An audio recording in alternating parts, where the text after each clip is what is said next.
All right. Hi there, folks. We should be up and streaming. Hope your Friday is going well. Early weekend off to a good start. Today we're starting a new game because we finished the Final Fantasy V playthrough last week. You may have noticed we're running Civ 7. Yes, of all games, right? Well, they did release the big patch. What was it, about 2 weeks ago at this point? And I figured, let's take a look. Let's try doing a game. Have things gotten better? I have popped in, just like started a quick game, played like 5 turns just to get a quick look around.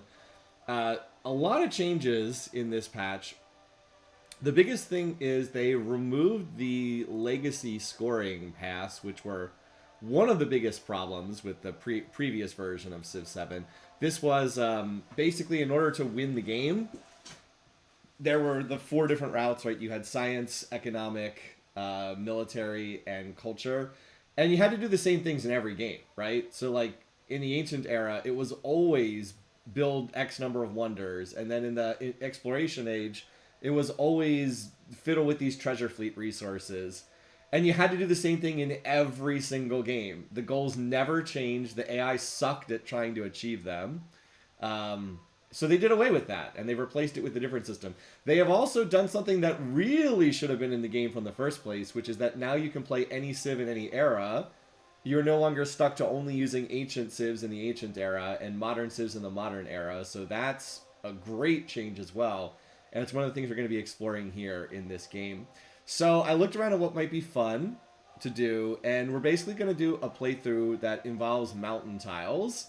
Leader, by the way, we actually have the leader we're going to use on the screen here. He's probably on the screen because I started, like, I played, like, as I said, like 5 turns yesterday. But this is Pachacuti, not Wynakoppak, although also an Incan leader. And we're going to be using him today. And he has a bunch of stuff that's mountain related. And then we're going to play Nepal, which is a modern era Civ that also has a lot of stuff that's mountain related.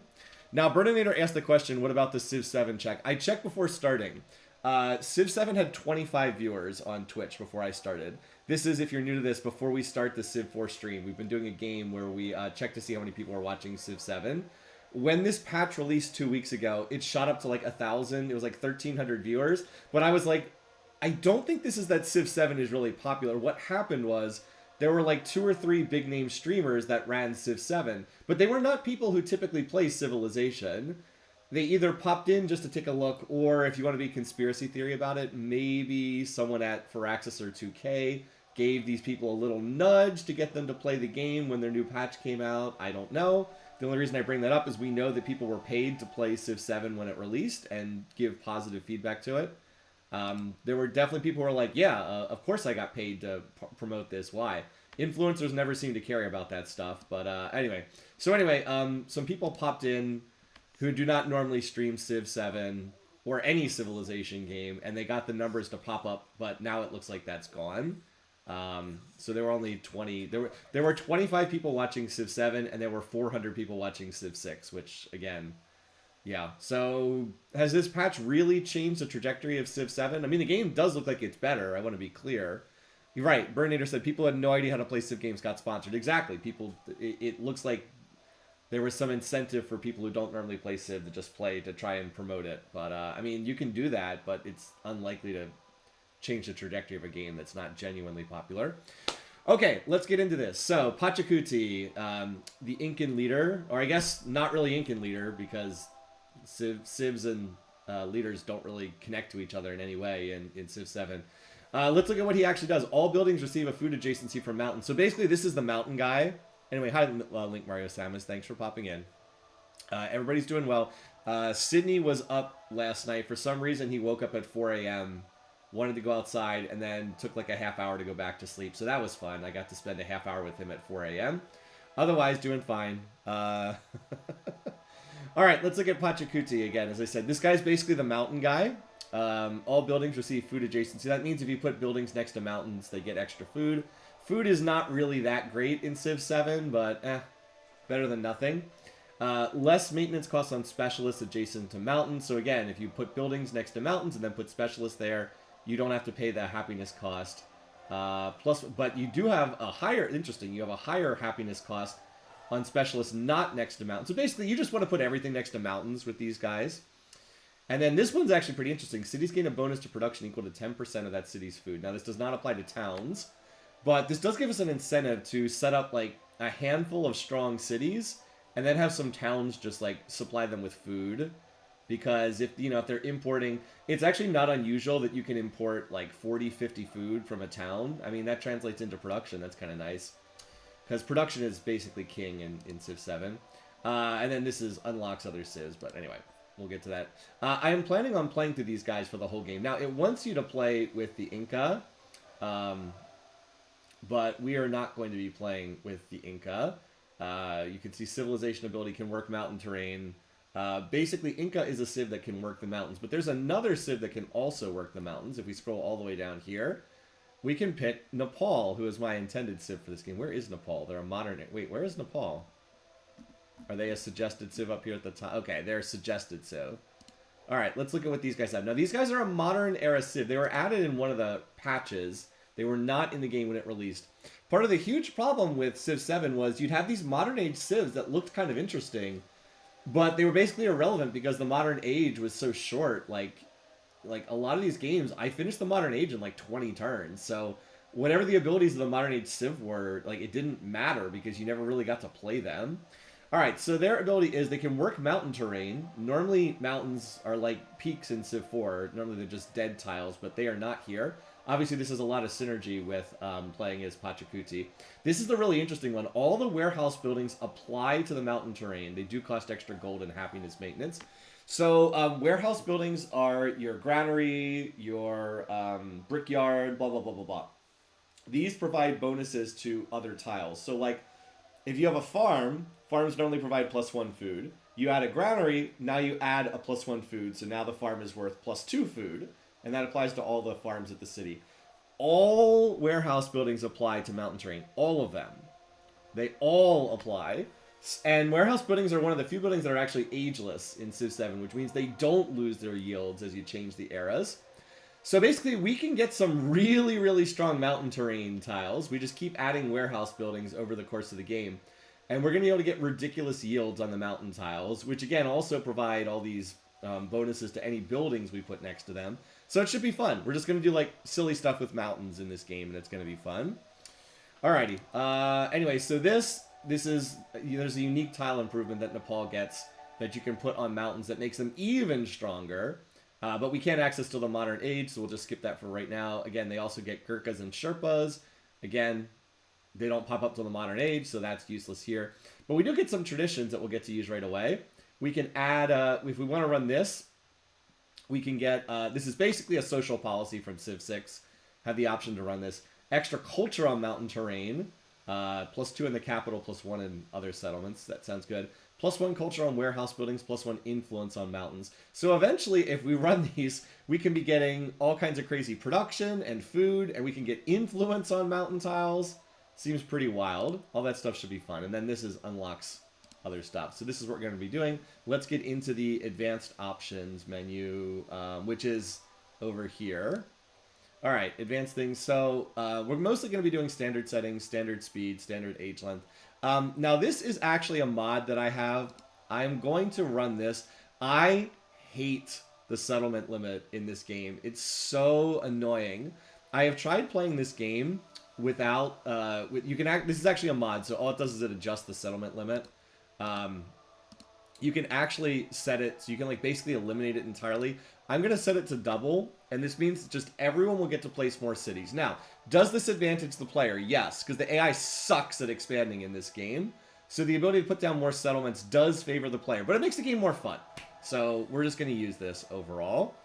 And then let's see, end of the age. You can have it that when you hit the end of the age, there's no countdown at all, which was really dumb.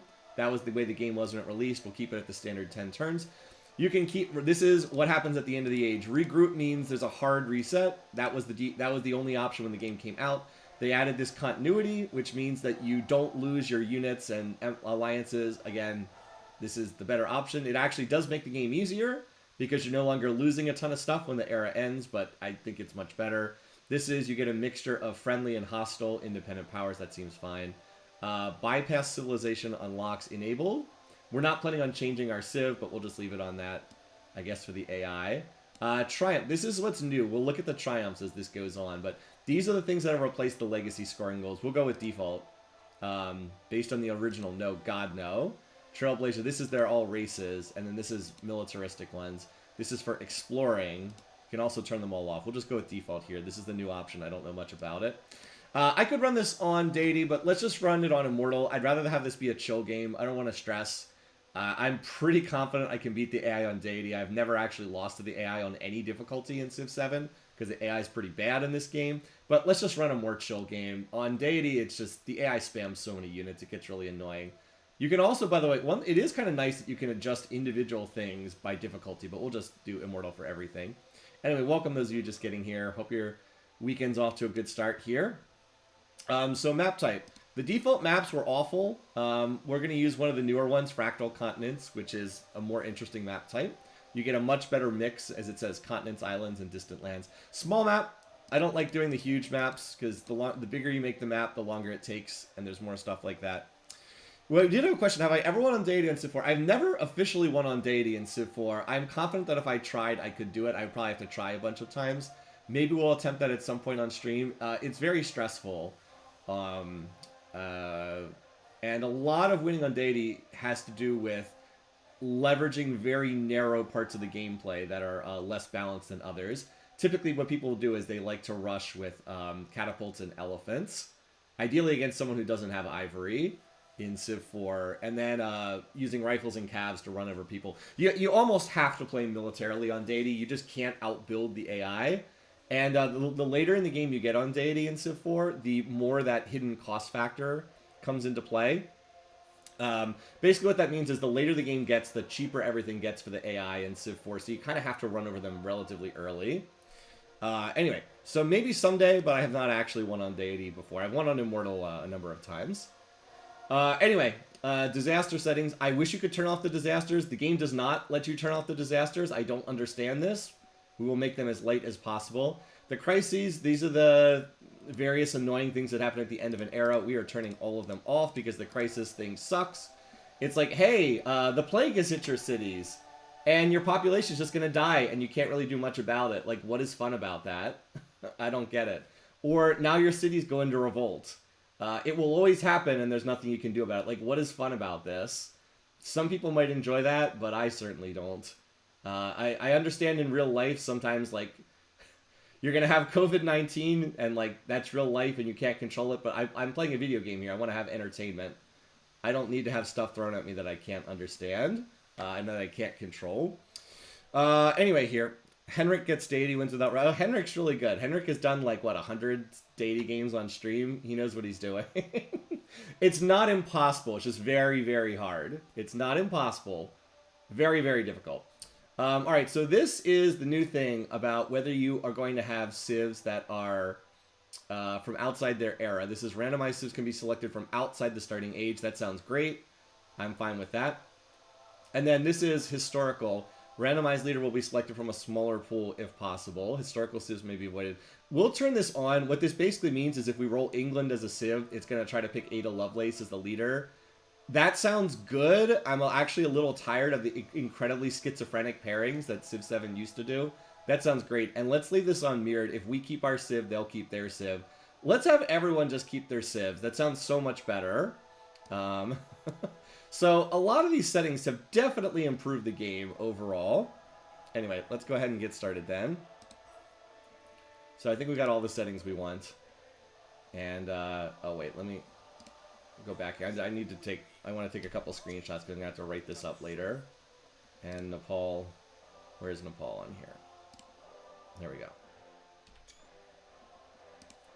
Yeah, those are the main things I want. Alright, I think we got everything else. There are definitely people who are better at Civ 4 than me. I mean, I've been playing for ages, and I think I'm pretty good. But there are definitely better players out there. No question about that. Yeah, so Muppet put in here, crazy good Civ 4 players with use of spies and force of civics. That is one area of Civ 4's gameplay that's broken. Forcing other players into civic revolts is something that, when Beyond the Sword was designed, espionage was a poorly thought out mechanic. and it's not designed very well. That's one of those areas where you can kind of sucker punch the AI. I mean, a lot of the strategies about winning on deity involve like sucker punching the AI in ways that they can't understand. I know another thing that's popular is building a trash city in like the tundra and gifting it to the AI for like crazy diplomatic points. I don't like playing that way. I agree. Like, I understand it's effective, but I really don't like the strategies that involve just sucker punching the AI and manipulating them in ways they don't understand. They definitely work, and I don't fault players that do that. It's in the game. You know, if you want to do that, it's in the game. I don't fault you. But I would rather play on, like, Immortal and not do that kind of stuff than play on Deity and do that kind of stuff, just personally. So, to each their own, and I do not fault players that do that. But, anyway. So people are like, ah, yes, now no mountains. Well, Pachacuti has a mountain starting bias, so we are basically guaranteed to have mountains at our starting position. He has a mountain starting bias. A lot of the leaders have starting biases in some way. Like, if you play Catherine, you always start in the tundra in Civ 7. If you play, I don't know, what's the, like, if you play as Hawaii, you're always going to start on the coast, that kind of thing. So, we'll definitely get mountain somewhere. Anyway, so this loading screen is also better. Now the game actually will show you your civ, your your leader, your civ, the unique stuff, the unique traditions associated with the civ. Oh, I never picked a I never picked a memento. Oh man. I apparently missed the memento part. Wow, that was not a... Okay, well, let's well, let's go back to the main menu. Not picking a memento is really annoying. I must have missed the spot where you do that. Alright. We'll just... Hopefully it preserved... Nope. Did it preserve any of our settings? No. I think there's a way to do that, but if there is, I missed it. Alright. Nepal. Let's make sure... Once again, it did not save my settings, so... Game speed standard. H1 standard. No, it didn't save my stuff. Alright. Default. Triumph set default. Alright, Immortal difficulty. Not the terrible continents and islands. Shattered Seas is supposed to be a good map, too. Who will do Fractal Continents? Small. Light. Turn off the stupid disasters. Or crises. All that sounds good. Alright. Where are the mementos? Here they are. Wow, okay. Pretty easy to miss this. Pretty easy to miss this one, seriously. Did not really make that stand out. I already decided what I wanted. I would just want pretty standard stuff. Settlement limit's always good. Even though I doubled the settlement limit, I still want more. And then we'll just do this other one that I've used. By the way, why are these so ridiculously huge that only 4 of them can appear on screen? Like, there's 103 mementos. We can only see 4 of them at a time. Terrible interface design. Where's the one I'm looking for here? Here it is. I've used both of these before a bunch of times. Plus, influence is always hard to get. Plus, one influence per age on science buildings is fantastic. Alright. Now we'll launch the game. Unfortunately, that has to load again. We had a question from Link Marisamus. What do you think is the likelihood that Mansa Musa is still the overall #1, despite him jobbing me? I mean, but Waina Kapak only scored 1 point, and no one's even remotely close to him, so... Yes, it'll still be Mansa Musa. I mean, nobody else... Waina Kapak and Mansa Musa are like 10, 15 points clear of everybody else, so... I think the next closest is... Who is the next closest? I have to double check the list, actually. But yeah, I think that they'll still be in the first for what that matters. Yeah, there's an Ayan Nasir reference in one of the mementos. Alright, let's see. Alright, so this is what we've drawn here. Oh, we got a good resource right here. This silk is an excellent resource. And we have some mountains to play around with, so that's good. Cotton's a good resource, too. +2 food, +2 production. So that sounds good. And we've got some mountains. What is this resource? Crab. That's a new resource. +1 food on warehouse buildings. Interesting.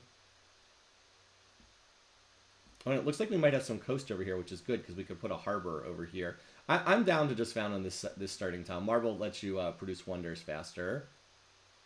But yeah, I'm down for this spot. This seems fine.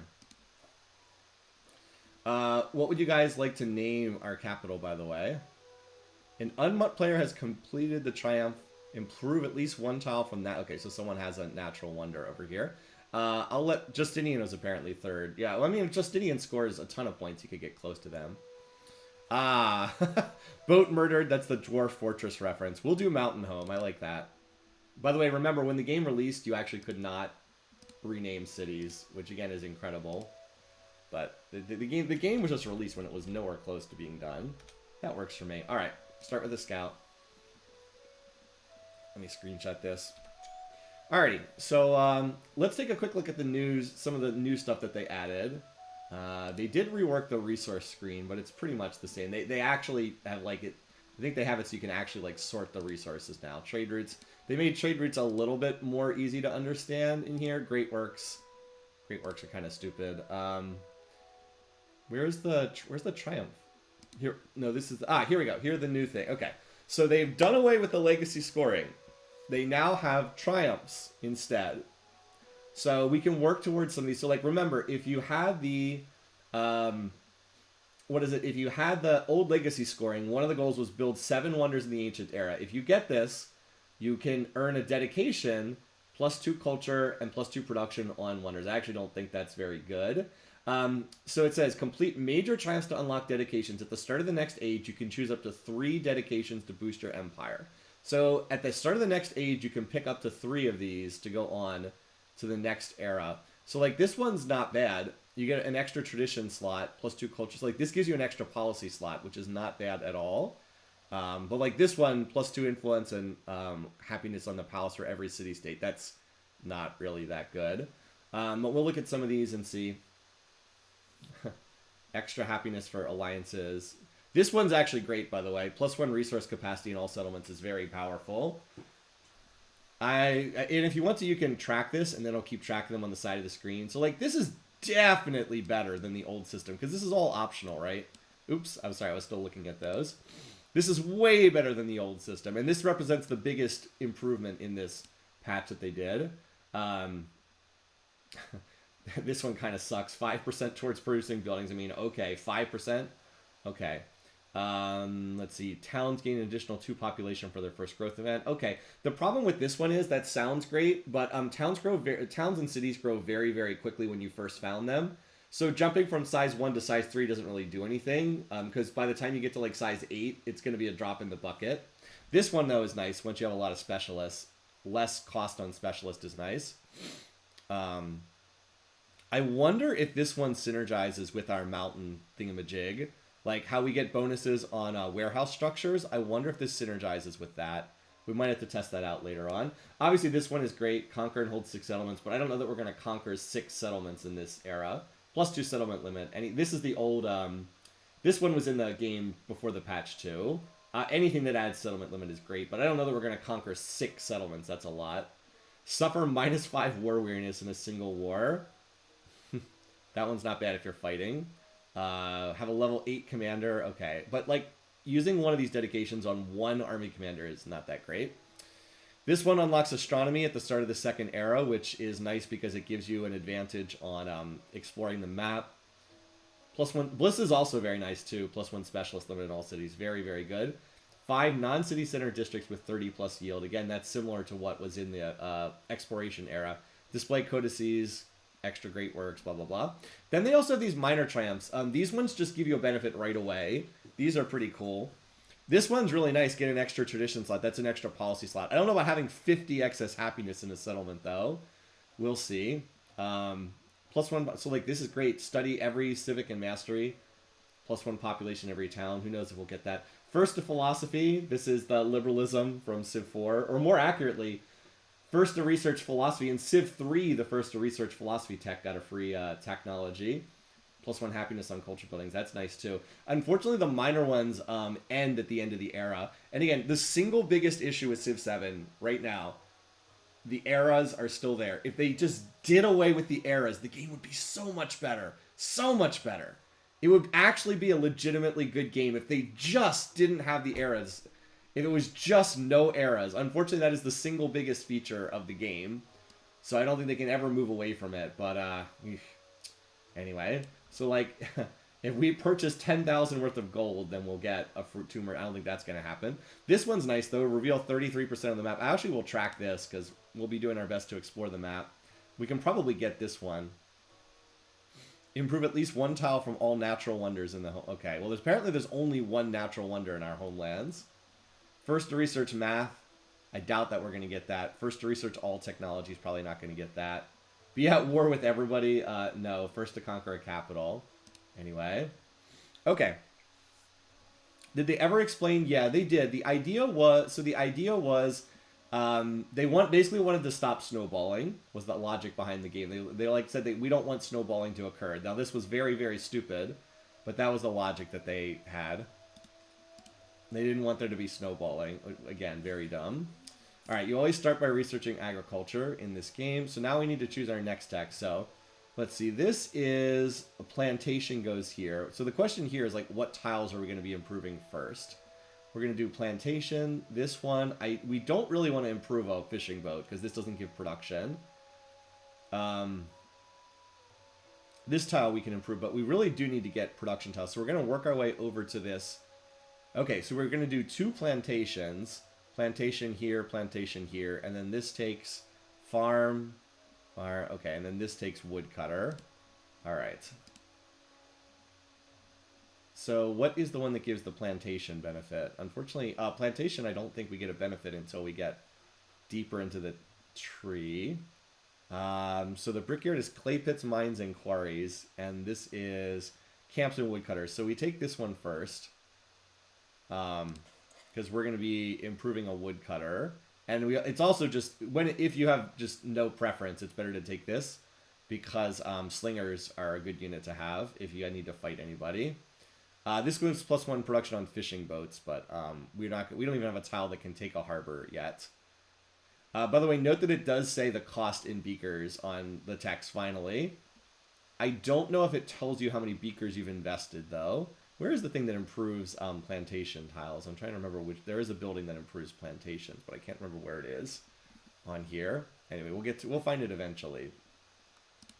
The tech tree has not really changed. All right, so as usual, so you can see we can build a granary. This will give us +1 food default, and then also +1. It's the granary does it. Granary gives us +1 food on plantations. Okay. That said, we don't want to build this at the start. We want to build more scouts. I thought we got to grow a pop point here on the first turn as well. All right, so we want to explore the map. There's really no way of knowing where we are.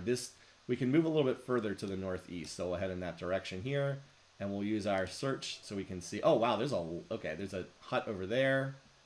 There's a lot of cotton on this map. That's nice. Cotton is one of the game's better resources because it gives you food and production. Interesting. I thought that we got to grow immediately onto a new tile, but I guess we don't. I could have sworn that you got to grow a population point immediately at the start of the game. We are Cotton Kings, yeah. Now this scout, unfortunately, I don't think is really in position to go over there, so we'll just continue heading to the northeast with this guy. All right, there we go. Now, inexplicably, we grow a pop point on the second turn of the game, or third turn of the game. Now, what you really do want is you want to get stuff that gives you extra production here, because production is so important in the game. But this is just by far the best tile we can take at the start of the game. I could take this, but this is just not as good of a tile. So we're going to grab this, and then we're going to work our way over here to the cotton resource. And then after that, we might try to grab some mountain tiles. But we'll definitely grab this tile first. Okay, there's an iron resource down here too. And this is a river tile, so we will be able to put a harbor down here, or whatever it's called, for the warehouse bonus, so that's really nice. Now we can also assign that, okay, the game automatically assigned the silk. Now, plus 10% culture doesn't do a whole lot at the start of the game, because, I mean, we only make, no culture, so it doesn't really add anything. The downside to that is we didn't get production at the start, which is kind of what we wanted, but it is what it is. All right, anyway, we're going to move up here, and still looking for more of those huts. Now, there's one in the water, but we can't embark in the water, so that's not going to help us, unfortunately. I'll probably try moving in. Oh, wait, is this a hut? This is a hut here. The game makes it so hard to see. Would you ever know that this is a goodie hut, you guys? This tile right here is a goodie hut. Would you ever have known that this is a goodie hut? Does the game make it even remotely clear that this is a goodie hut right here? I mean, it's just why is the interface like this? Anyway, welcome those of you just getting here. We're just getting started. But yeah, this is a goodie hut. It's just what the heck? Okay, it does get highlighted when you select scouts, I suppose. So we'll work our way over there. We were definitely buffing Civ7 numbers because there was hardly anyone watching this when I first started. All right, horses are actually not that great because all they do is increase strength for cav units, which again is good if you're fighting, but it doesn't do anything economically. All right, so we'll grab this on the next turn. By the way, moving into these tiles does end all the movement on a scout. I mean, it's nice that they highlight... By the way, I know it does now highlight it with the scout. Originally, it didn't even do that. All right, what do we have? This become... No. We don't care about this becoming a horse resource. This is actually kind of bad. What you want is gold, because when you get gold, you can use it to cash purchase stuff. But we'll take 20 food. That lets us grow an extra pop point right out of the gate. So, like, we could go here, and, like, you might be like, oh, a resource. We should improve this. It's not a very good resource, though. We will want this down the road, but all it does is give us food and a little bit of gold. Like, it doesn't help us. At least the game now does highlight what it's giving you. We want to get over to this cotton resource. Wait, what the? I did not pick something. And the best way to get over to this cotton resource is to go via the tiles that give production. We already have quite a bit of food here. So we're going to go over the tiles that give us production. And remember, you can go up to 3 tiles away. Unfortunately, this cotton is out of reach, and this cotton's out of reach. So we'll probably want a coastal city up here. Where's the lens that gives us coastal settler? We'll probably, and this is all dry terrain up here, but we'll probably want something that can grab these cotton resources. Near cotton and near mountain sounds great. And we know that the coast is probably up here. Probably.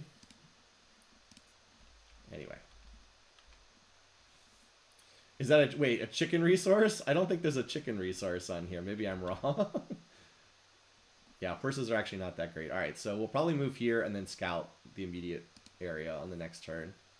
Hopefully there's not an AI right on top of us. Yeah, I know that one's out there, but in the water I can't. All right. Oh, hello. Well, we certainly spotted a lot of stuff. There's a hut there. So we'll make our way to a hut. There's also a hostile village in the area. There's actually 2 hostile villages over here. Because, see, they have different names, and that stinks. We can use Settler Lens to probably tell... Yeah, they're nearby. See how it's redded out here? So this means we have hostile...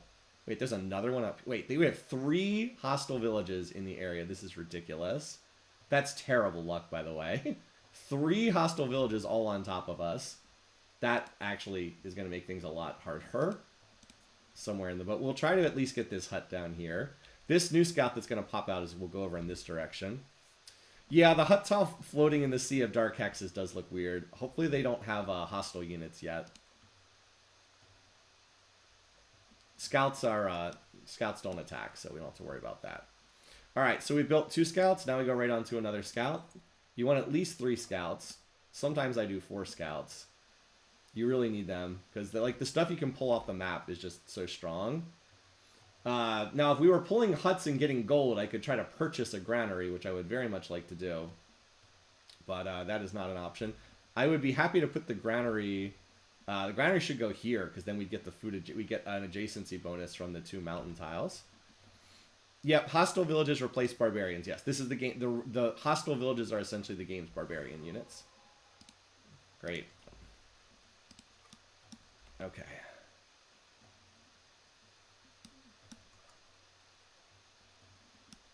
So we're, again, trying to work our way there. If I could move and not give up my turn, I would. If we're really lucky, we'll get gold from both of these, and we can purchase a granary and then immediately start a settler. But we're probably not going to get that lucky. It's 220 gold to purchase the granary, which is what we would ideally have. But as I said, that's a little unlikely.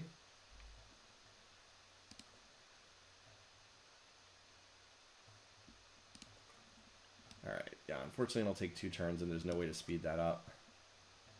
Just like similarly over here, we're in some... Wow, we are apparently in the cotton area. Oh wait, this unit still has another movement point? I thought this movement was done. Alright, well, we just have to keep running over there. Because this would have ended our turn here. The rough grassland uses up your turn to walk through it, I believe.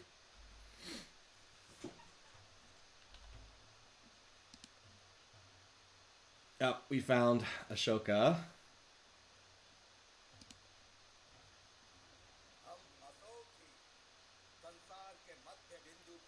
At least he has a very different color from us. We'll give him the friendly greeting, of course. That also means we need to settle east. Anyway, I'm not spending any more influence at the moment. Let's go ahead and grab this. All right, claim the wine. It's always gold. In the early game, it's always gold. So we'll take this. And there's the hostile city-state. So this is a type that, which I don't even know what this type of city-state is. It's like an expansion city-state or something. Anyway, so that... Can we get in there? Ah, we actually can get in there this turn. Okay. Well, that's good. Minus 100% science for one turn. But plus 100... That's a great deal.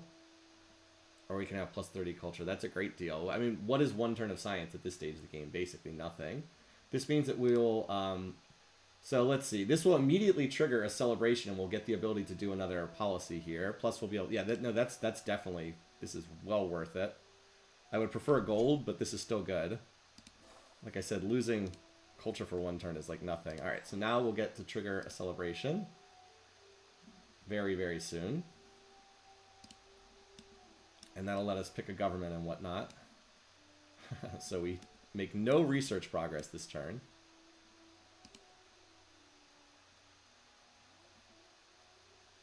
All right. He's probably got a... All right. So this is absolutely fantastic that he's requesting this. We can support for plus 3 happiness, but what do we care about plus 3 happiness right now? That gives us almost no benefit. Instead, we can do the neutral option, which gives us no happiness, but gives us 2 influence per turn, which is absolutely priceless this early in the game. So I cannot put in words how good of a deal this is for us. And we could, you know, be a jerk. If we were to accept, that would also build relations with him. But again, getting that influence is amazing. All right, anyway, so we are going to work our way over to the cotton tile there.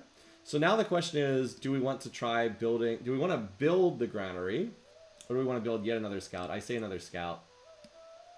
I am still hoping that I will be able to get more gold from goody huts, and then I can purchase the granary. And then the reason why I'm not starting a settler is you have to be size 5 to build a settler. And buildings count towards that. So this is probably a backlines area that we can explore later. So I think that this scout should go to the south here. There's more likely to be huts down there. All right, as for you,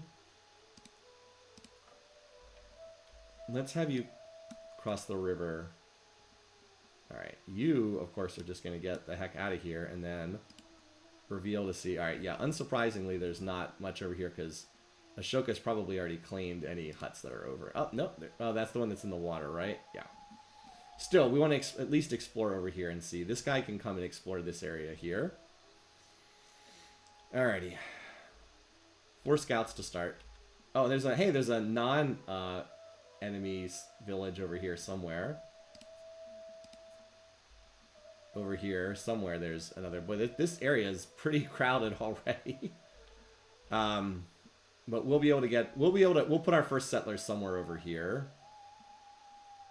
No mountain tiles here, unfortunately. Yeah, there's like no mountain tiles, but this is a pretty fertile flood valley area. And we'll want to make sure we get over there ASAP. The AI dislikes it if you settle within 10 tiles of their capital, so if we can avoid being within 10 tiles, then we can try to stay out of there. Okay, yeah, the AI is over there. All right, so here we go. All right, change policies. Okay, so obviously we want production this early in the game. Take production. We're also going to get a celebration very soon, at which point in time we will get to just run both policies. Choose a government. So out of these different options, I always like oligarchy. Extra food is good. Extra production on buildings is really good. I found that the others I just don't think are that great. Like, okay, extra culture is nice, extra science is nice, but like bonus production on wonders, like I don't care about that. I usually don't build wonders. I'm building settlers in the ancient era. I want more cities. I don't want the wonders. I don't think most of the wonders are even very good in this game. And it's like, again, do I really need production on infantry units? Military units are cheap in this game. Plus, I'm not trying to just run over the AI.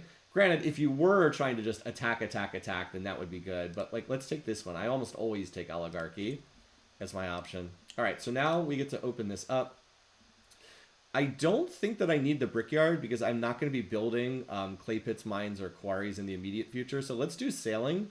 That'll allow our scouts to go in the water, and then we can grab that goodie hut that's on the coast. I'm probably just going to do all 3 of these immediately, by the way, out of these various options here. All right, so now we get to go into the civic tree. You have no choice on the first one, chiefdom. So we could do this one. We could do this. This would allow us to found a pantheon. I have found that the pantheons are not very good in this game, though. Part of the problem with your pantheon is you don't get any benefit until you build the altar. So, like, you not only have to research this, you then also have to build the altar, which is not that great. Discipline, the big advantage is you gain the army commander. Survey sounds good, but, like, by the time that I research this, I usually have much of the map already scouted, and, like, I don't really want to use a policy on scouts gain extra movement in sight. So, it's not bad or anything, but we can also do this. Go to the Nepal's unique civic street, and then we have this instead. We have this, the +1 culture on mountain terrain or +1 tradition slot. I kind of like this just for the tradition slot.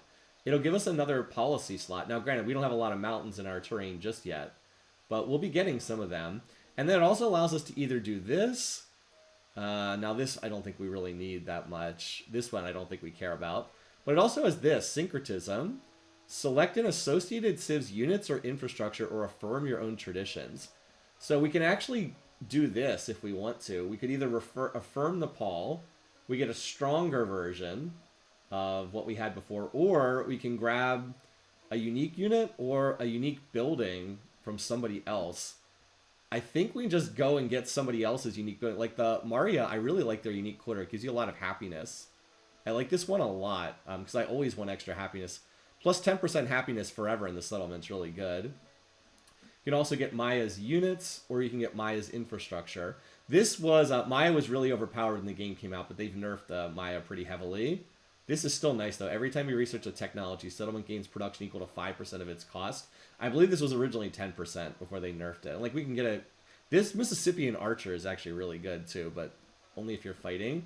Or a unique improvement. Now, again, this would be really cool, this unique improvement. +1 gold, +1 food for each adjacent resource. Sounds great, right? Well, here's the problem. As soon as we enter the next era, it loses all its benefits. Again, the eras are the worst part of this game. Like, how cool would it be to, like, build these and, like, have them in effect for the whole game? But no, the era ends, and then that's useless. So anyway, I kind of want to just do this instead, because I don't really care about the Pantheons that much.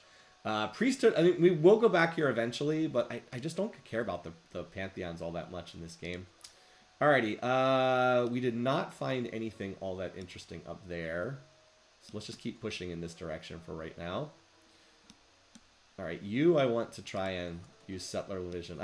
We actually revealed something for the other scout to go get. Apparently, oh wow, there's like mountains everywhere down here. This guy's going to have to circle around this way. Unfortunately, we can go down that way. Okay. Now, if we move here, we can get it next turn. So we'll move down a little bit faster there. Yeah, this guy, I think, will just... Wait, no. Stop. What am we doing? No, I'm not queuing up actions with you there. But so far, fun stuff so far.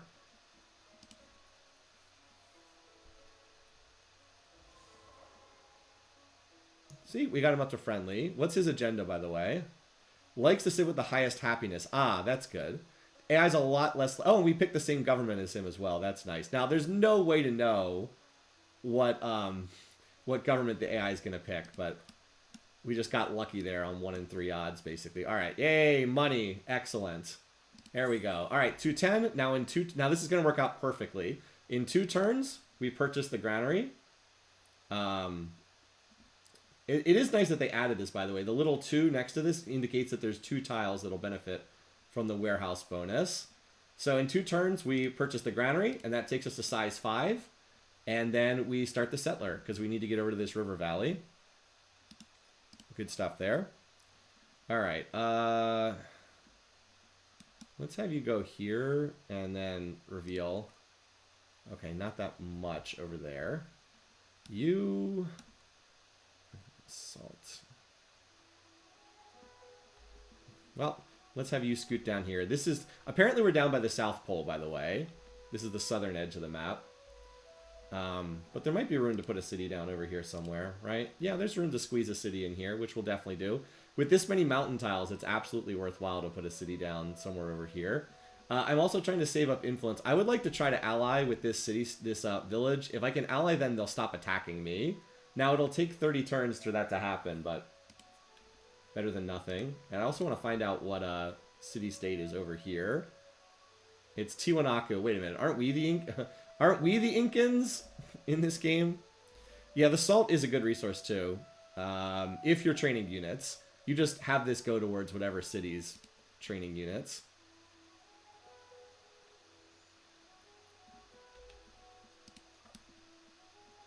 All right, let's use this now. Let's use this to get across this turn to get across the river. Okay, there's a enemy unit here who I think gets stuck on that tile, so I don't think can attack us, but I could be wrong. This game's movement rules are always annoying. All right, there's the city-state over there. Let's move here. Oh, there's a hut there. I was gonna reveal, but there's a hut there, and I want to get that hut next turn, so we'll move here. Oh, it's a science one. Nice. Unfortunately, we are going to be slowed moving down here in the south, but it is what it is. We got to pass through. All right, we hit 220 gold next turn. Hopefully we'll... Look, we're also making decent progress on this reveal the map. Now, we might not be able to... Might not even be able to get this. Our continent might not even allow us to do this in the ancient era, but we'll see what happens. Alrighty, what is this? Oh, wait, it went down to neutral. What is relationship decay over time? I don't remember that. I don't remember that being a thing in the game. All right, so we're going to purchase the granary. Now, the question is, what tile do we purchase the granary on? So the game is suggesting we put it here or here, which would definitely be nice. I almost feel like I should save that for... The thing about the warehouse tiles is, though, is that you don't get... you can't put specialists on them. And, like, this would be a great tile to put a specialist on later. In particular, the cultural buildings get adjacency from being next to mountains. That said, so like one thing I can do is I could build here, and then we get to reassign this tile, and then I could pick the cotton and immediately improve it. That said, this is so good. Oh, wait a minute. But if we go here, that also lets us get over to this cotton. I'll take this one because this lets us get over to this cotton, and then we can grab these mountain tiles too. We'll do it. All right. So we just finished the scout. And I mean, extra food's not bad. Remember, more food does mean that we get... that translates into bonus production. So we have 14 food. So now we get 1.4 extra production via that. And we're going to grow in a couple turns anyway. All right. So now we can do the settler. And the settler's definitely going to go over here because I don't want Ashoka to get that. All right. Anyway, we're going to skip away from this guy. Okay, so it's a scientific city-state. Also, you are on the... Oh, never mind. I can skip past you there. So we're definitely at the southern edge of the map. Oh, look, it's turtles. +1 culture and where... Again, does this apply to mountain tiles that get the warehouse bonuses? It's going to be fun to find out. So we'll put a city down here, too, in time. Probably on this tile here. For anyone that wasn't... Nepal that can build on the mountain tiles, this would be pretty rough, but I actually think we can make that work for Nepal. 1, 2, 3. Yeah, that's a little close to the capital. This one we might even this one could just be a town. This doesn't even have to be a city. It can just be a town. Just work the mountain tiles and build warehouse buildings and then send food back to mountain home. But this will definitely be a city up here. Cool. Good stuff. And now we get to go in here. Let's see. Can we... All right, so we can go here. So we will. And then pop in here. All right, what do we have here? Minus 100% production. Absolutely not. That's a terrible deal. 50 gold is fantastic. Closer we get. I mean, again, so if we get 220 gold, we'll purchase the sawmill, is the goal. I'm not losing production for 3 turns. It's a terrible deal. Anyway, you need to scout up here to the north, so let's head up in that direction. Ashoka is neutral with me. I don't know why he got relationship decay over time. We're not that far off from beginning the friendship countdown with these guys. We only need to get we need to get to 170, so that's not that many turns away. Anyway, so yeah, looking good there. Where's the granary? This granary give you... Oh yeah, so the granary itself, you might be like, why does the granary give us 3 food? Well, normally it produces 1, but then we get adjacency bonuses from the 2 mountains, 2, 3, and then that added +1 food on the plantation and added +1 food on the farm. Right? Yeah. The farm actually produced 0 food originally. Anyway, good stuff there. So now we can start the settler. I'm just taking screenshots as I go. By the way, note that we're already producing more science than he is. Of course, the AI gets a bunch of cheats on this difficulty, but we'll have our city out soon enough. Hopefully the barbarians will leave us alone. Anyway, now he's back to friendly again, so whatever. We'll be able to pop into the water in a couple of turns and be able to get that resource. We'll just skedaddle up. No, let's go here and use our ability. That's better. This guy is just going to hang out over here. And you, meanwhile, need to come up here. Use that ability again. And you are going to need to embark through the water. Again, a reason why I think it's a good thing to use. I'm glad we're researching the tech that lets us go through the water. Now, we're probably at, like, the western edge of the map here. But you never know. There's a little island, a little offshore island here, unless I missed the mark. So you, after you figure that out, you can come through the water and scoot up in this direction. Interesting map, though. It looks like Ashoka's at the southeastern edge of this island that we're on. Hopefully we can be friendly. I'd rather not fight this guy, but it is what it is if he chooses to get... I'm not going to pick a fight with him, but we'll see what he chooses to do. Oh, we actually got attacked. Okay, ugh.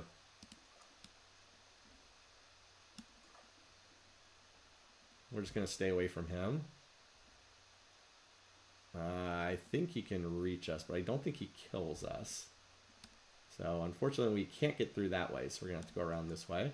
Again, I'd really like to duck into the water.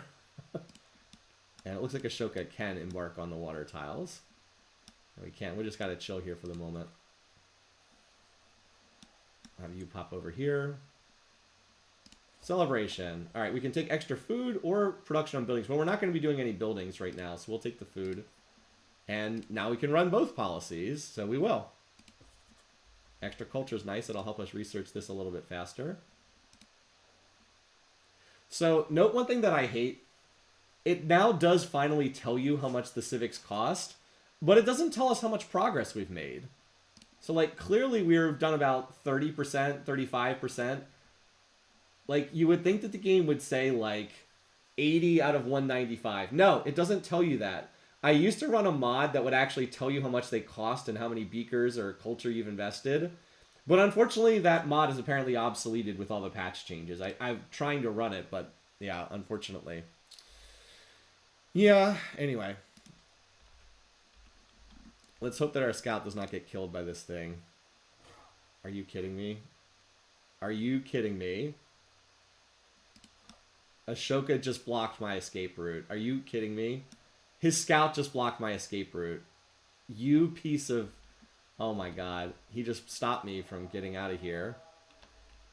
The scout is now dead because this jerk... Are you kidding me? He literally moved it to the one tile where I could not escape. One unit per tile at work here, guys. Unfortunately, I'm 2 turns away from being able to go in the water. And he's probably going to embark right here and steal this anyway. I mean, there's nothing I can do. Except reveal another tile. Alright. Also, this is from Levento. That's another hostile. That's the 3rd one.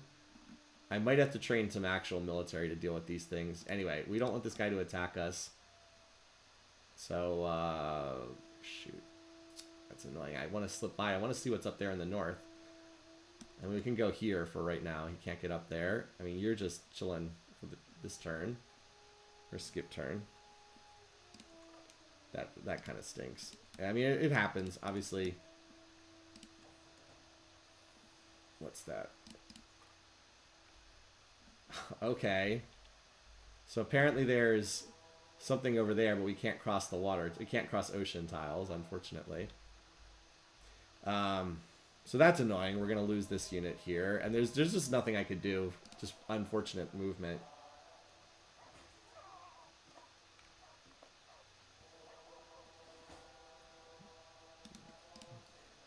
All right. Let's start grabbing some of these mountain tiles. Oh wait, no. I wanted the cotton tile first. That's right. Cotton, now we can assign that resource. All right, the game did assign that. 2 food and 2 production. So this tile's yield is officially 3 food, 1 gold, but it's really 5 food, 2 production, 1 gold once we assign that resource. And now we'll go over and grab this. We'll start grabbing the mountain tiles because the mountain tiles are going to start getting better and better. And I might have to slip in a military unit here after the... we'll see. We can always cash buy a military. It's not like it's that expensive. We can almost buy a scout if we have to. So we'll just hang out there. All right, let's start befriending these guys. It'll take 30 turns, but we might as well start now. That way I don't have to worry about fighting them. We'll see, and then we'll see where we go next. All right. We can embark next turn. Same thing, you can embark next turn. Where's the skip turn button? Is it? Okay. I still would like to get over there, if possible. I'm hoping that this will attack the scout over there. Anyway, we've seen that we're friendly with this guy. The AI will attack it friendly, but they're much less likely to.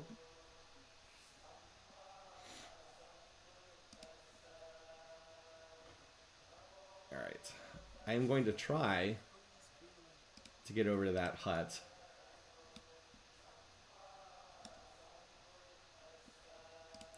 I don't want to move to a spot that's going to get nailed, though. Alright. Embark. Okay, now we cannot go through ocean tiles, not yet. Alright, let's think about what tile we actually want to build this city on, shall we? So, anywhere on this floodplains area is suggested. Let me look at the... It's easier for me to see when I'm not in there. Alright, so resources that we might want to get.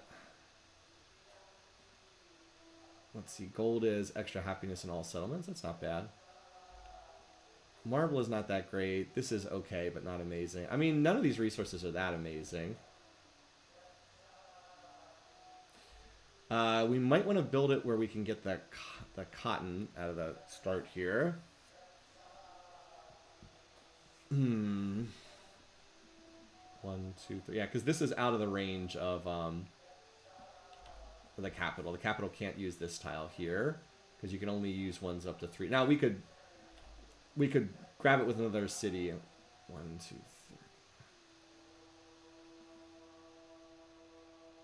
This might be a safer tile to found on.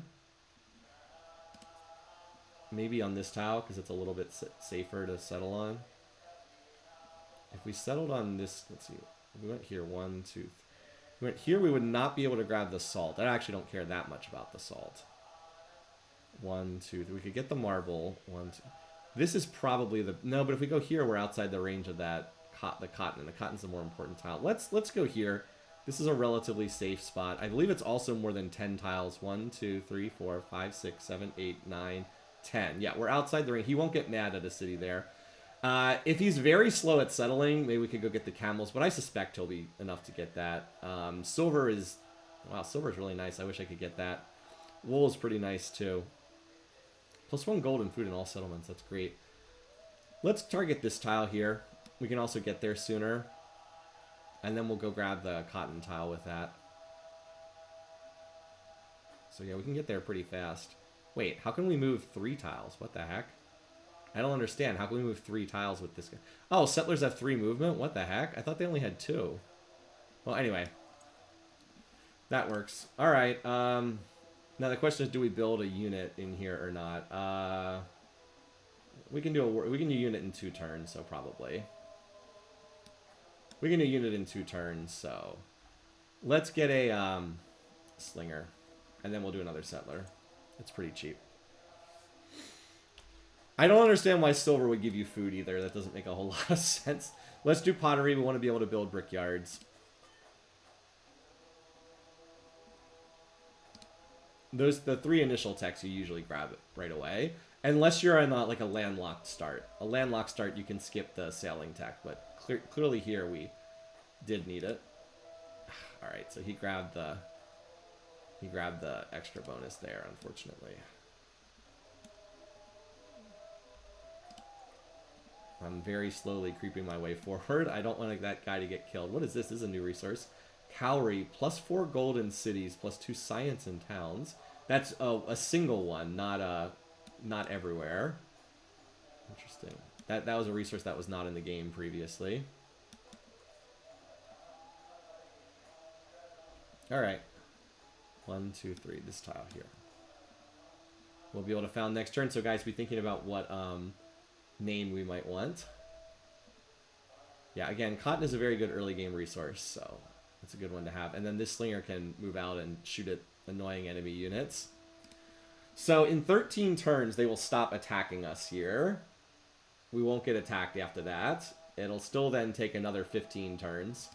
But at least then we don't have to worry about them attacking me. Alright, looks like we did not get attacked. Oh, ha! This volcano exploded, so it damaged the enemy scout. That's pretty hilarious. Alright, give me, guys, if you have a name here, let me know what you're thinking. Again, we are not close enough for that to affect us. Sherpaville? This game stinks, no. The amusing thing is this is not near a mountain tile. Oh, I like King Cotton because we're near a lot of cotton tiles. I actually like that. Let's save Sherpaville for when we're actually near a bunch of mountain tiles. If it would feel a little weird to name it Sherpaville when it's in like a floodplains valley. All right, so we get to pick one tile immediately here on growth. Now this is a town, not a city. By default, it just grows. So here, if we want the warehouse buildings, we have to purchase them. But this is going to be a city eventually. I can just tell. We're going to work our way over to the cotton resource. So, do we want the extra food? I mean, the extra production just gives us gold right now, which is kind of irrelevant. I mean, it's not irrelevant, but... unfortunately, the mod I ran that used to let me show which tiles were attached to what city is also no longer functioning in the patch changes. All right, time for another settler. This one... Now, the good news about putting King Cotton down there is we've kind of sealed off this part of the map. I think we take this spot over here just because we're trying to seal off as much of the continent from Ashoka as possible. Even though this is a weaker part of the map, I think we still want to just grab this river valley so he doesn't get it. Maybe, and then we'll have a billion mountain tiles to play around with down here, which is going to be fun. How many? Actually, it's not quite as many as I thought. 1, 2, 3, 4. Well, that is what it is. Yeah, patches breaking mods is also kind of annoying. Alright, well, again, we're just creeping north here because we don't want to get destroyed by the barbarians. We'll move on that road.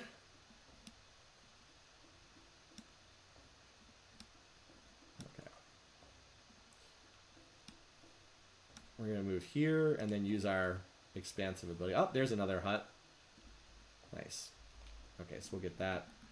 And then long term, we just want to keep thinking about where we can settle. Now, we can't cross the ocean, unfortunately. At some point, I should probably see if this continent extends further to the east. I don't think it does, though. And I don't know how much further it goes north, either. I guess we're going to find out. But there's definitely room for a few more cities. Now, we can put something down over here as well. Nearby volcano.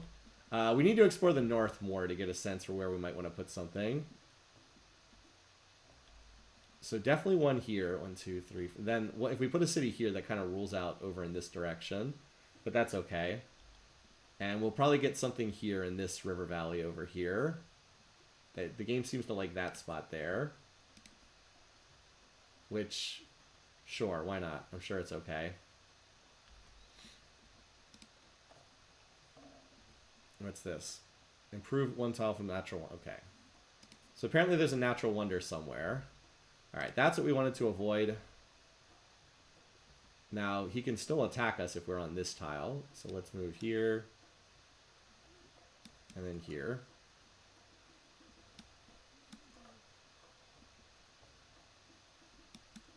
Alright, so we got everything revealed. Now, there's no huts down here, are there? Okay, so I'll sail you up the... Actually, no. I'll send you over in this direction to scout out what's over here. Because you already did the... Oh, wait. Actually, let's see if there's something down on this island. I doubt there's much by that island, but we'll just check it out in case. By the way, note that the AI, even though they get a bunch of bonuses on Immortal, has not... Okay, what is this? 0 science? I don't know what he's doing with that. Interesting. Must have gotten an event that caused it to be 0 science for a turn. My science is pretty low. I have not gotten a... Can I even run an endeavor that would increase? No. My endeavor... I don't have the endeavor that increases your science. I can get extra gold, but that's not that important. And then I can do the one that gives extra food, which again is whatever. I'd rather use my influence right now to befriend the AI.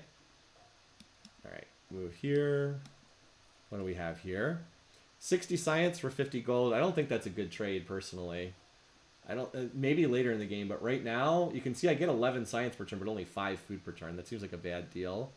I guess we'll just take the 20 food. That was a pretty bad hut, unfortunately. But it does mean we're going to grow again soon, and then we'll grow onto the cotton and go from there. Oh, the mountain tiles. So by default, if mountain tiles produce... Normally they produce either 1 gold or 1 production, and that's it. But you notice this one produces 2 food. That's because we have the... What do we build? We built the granary, so that gives us extra food on these tiles. And once we build the saw pit and the... well, the one we're researching right now. What's the one we're researching right now? The brickyard. Once we research them, they'll add more production onto the mountain tiles as well. So we'll be able to get more production from working mountain tiles too. Alright, yeah, over here. Okay, I don't think it's going to be worthwhile to settle a city down here. City right there on that tile. We want the pearls. No, pearls aren't even that good of a resource. Okay, you're just going to hang out here for safety. Oh, hello, guys. Alright, we are going to have to duck into the water to escape. So... A lot of hostiles. I want to find the city-state that's up there so I can ally with it. It's like the next row of tiles. It's right here. Now I need to get to 170 influence to start that, but I don't want to fight these guys. I'll just toss influence at them and become friends with them that way. That's the hope anyway. Why is Ashoka still on 0 science? Did he take some event? I don't quite understand what he's doing. Well, anyway, his loss. Ah, enemy unit we can actually shoot. Oh, of course the river floods. Great. Alrighty, so now we can add this. Now, we get this for free, basically. Now, it said that we weren't working any mountain tiles, but that's false. We are. So now we get 2 extra culture from the mountain tiles here at Mountain Home. So we're actually getting a decent amount of culture from that. Alright, now we could either do syncretism and get like a unique building, or we can go back. Let's go back here because this is cheaper. This is half the time. This is 162 and this is 325. Let's go back here and we'll grab this and we'll figure out what our religion is and go from there. Yeah, great. The river flooded. Okay, well, we're gonna go ahead and shoot you. And this King Cotton is gonna grow as well, I think. Wait a minute. I thought we already grabbed this tile, did we not? Oh, I guess no, we grabbed the cotton last time. That's right. Okay. Well, let's see. We're definitely going to come over here. The question is just which one of these 2 do I want? Do I want the 1 gold or do I want the extra food? Take the extra food for right now. Okay. So now we gain 2 culture per turn and we'll be able to grab that. We're a little low on production, so I'm definitely going to try to get these saw pits. Remember, once we put the saw pit down, the mountains will also gain +1 production. So also camps and woodcutters right now. So we get 1 production from the saw pit itself, and then 2 production because we have one woodcutter, which is right here, right? 1 woodcutter here, and then the mountain would also gain the tile as well. So once we get our resources connected, we're probably going to be grabbing a lot of mountain tiles because they have really good yields for us. We also need to build our way over to here so we can put a fishing boat right here. The thing we need to do, though, in order to improve that, we actually have to improve... we have to grab this tile, or we'd have to build on this tile, because you can't put... You can't just put a building down unless it touches either the city center or another building. So we'd have to build on this tile, and then we'd be able to go there. I think the way that works. Anyway, this town also grows. So, yeah, let's get over here. And food is fine to grab because, as I said, this is just a town. It doesn't actually build stuff yet. So to keep this growing quickly is fine. Yeah, it's gonna grow in 4 more turns. We'll grab the cotton. We'll give the cotton to Mountain Home because that actually uses production right now. We can add a cotton there. We actually add 2 more cottons there for 6 production. And then after that, we'll have to see. Alrighty. Looks like things are going well. We almost have another settler done. I can use the slinger to try to escort that settler, although I think we'll be okay. And I don't think there's anything more down. I guess I'll do 1 more tile. Okay. Well, there are turtles down here for what that's worth. Alright. You cannot attack me in the water, so that's good. Oh, there's more land up here. Interesting. Good thing I got 2 scouts headed in that direction. Ashoka finally turned his science back on. I will try to get to... I'm going to have to probably go writing next, because I really need to get some science. Science is pretty weak at the moment. Where would be a good place to put a library? It's adjacent wonders and adjacent resources. We could put a library here that's adjacent to a resource, and it's also adjacent to 2 mountains. So that would be a good place to put a science building down. That wouldn't be bad at all.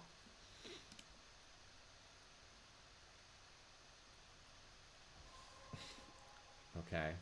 Lightning storm. Headed to the southeast. I am not going to move my scout out because I don't want this scout to be in the path of this storm, which looks like it's going to run this way. Yeah, there's no huts down here, so we'll send this to the east. All right.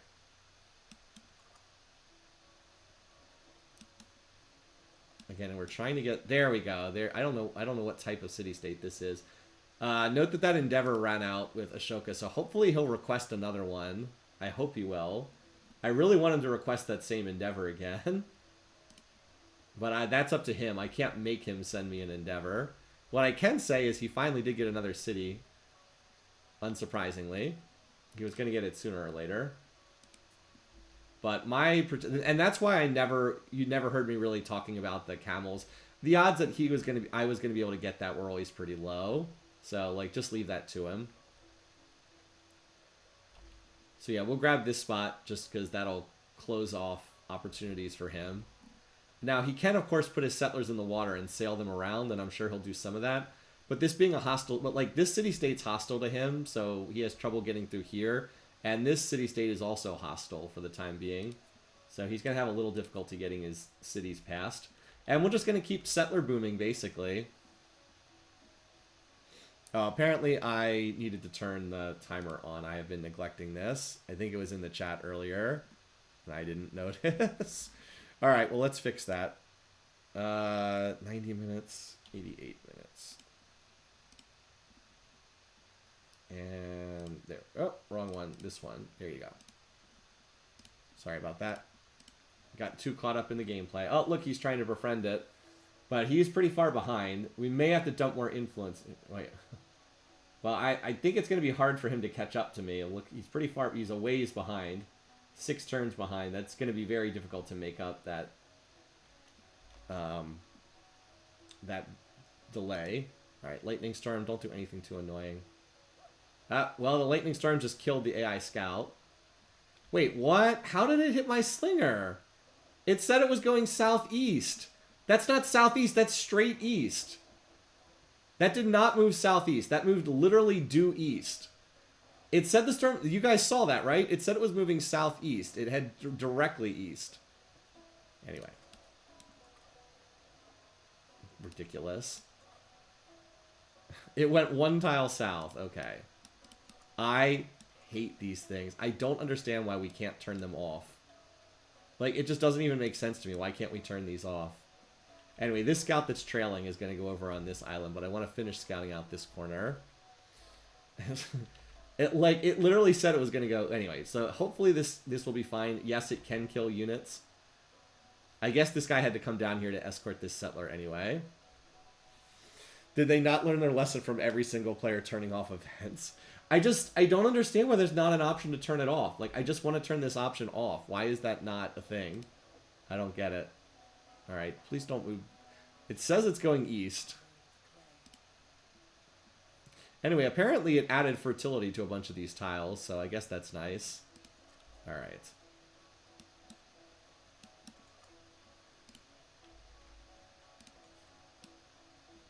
And we want to get down there.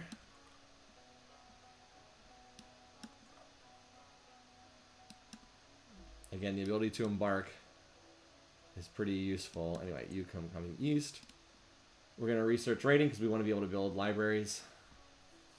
We need science. Like, culture is fine. We're advancing our culture. We're going to get culture whenever we grab mountain tiles. But we don't have a... we don't actually have a way to increase science very well. Alright, I mean, we're just going to do settler again. I'm trying to save up money so I can purchase a saw pit here. But we're just going to keep pumping out settlers right now, because why not? Thinking about where we want to put our next settler, probably over here somewhere, lock down this area. The game seems to want this tile here, which I think I'm okay with. Yeah, this seems fine. I mean, like, that seems like a good spot. And then we'll see maybe another city in this corner. This would be a town, not a city, but we'll see. It might make sense to put one there. It might not. So maybe here. That's like my temporary preference. Because if I put this here, 1, 2, 3, like that's going to grab everything in this area. And then this would grab this. This is probably a city, by the way. This looks strong enough to be a city. Maybe a town up here. And then we'll see. Oh, apparently it's a very dry part of the map up there.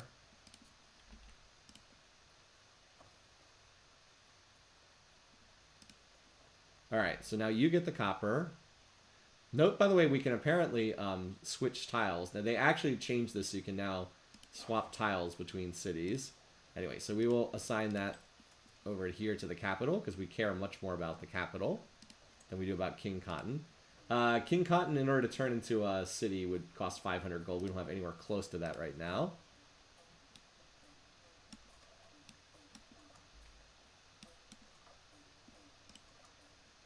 Alright, and you... Alright, have basically explored all there is in this part of the map. La Venta actually would be a nice city. Nice city if we could somehow kill it and take it over, but I think I'll just befriend them and get whatever benefits I can get. That would actually be a nice spot for a city. There's some decent resources there. Sugar's pretty good in the early game, too.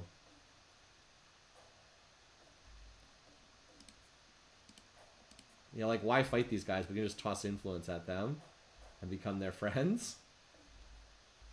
Don't forget I'm running a policy where I get influence from science buildings, too.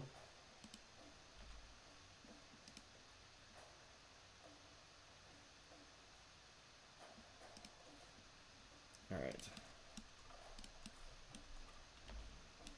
So just kind of chilling for right now. Working around the 3 hostile city-states in the immediate area. I guess you can try to slip past this guy and see. You want to see what's out here. Yep, and befriending the science ones wouldn't be bad either, just because we do need science, as I said. But this one is the first one I want. I don't like King Cotton's actually undefended right now. I should probably build at least one slinger up there. This one though is going to stop being aggressive towards us pretty soon. So we won't have to worry about them for much longer. Oh, that's going to be annoying.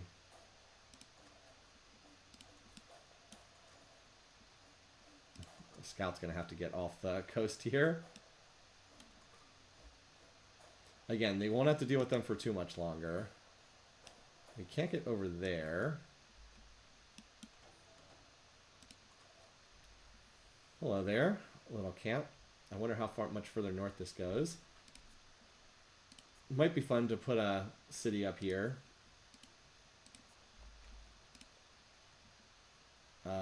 Yeah, you can just hold turn here. Because you are not in range to hit that boat. I believe these guys cannot shoot more than... I think they can only hit one... I think they can only hit things that are on the coast. So I actually don't think they can hit any of the units that are over here. Yeah. Oh, did he... Yay! He did the local festival again. Excellent. That's what I want. Give me more influence, buddy, so I can take all the city-states. Alright. This one will do... oh, we got a narrative choice. Plus 10% production towards constructing buildings everywhere or mountain home. I don't have strong feelings about this. I think that it's probably better to do this in the capital for right now. Because it's going to be a long time before the other locations are even doing buildings. This is fine with me. This one we were going to do Gurkha, or what was it? Sherpa. It was Sherpaville, I think. Because this one is very much up in the mountains.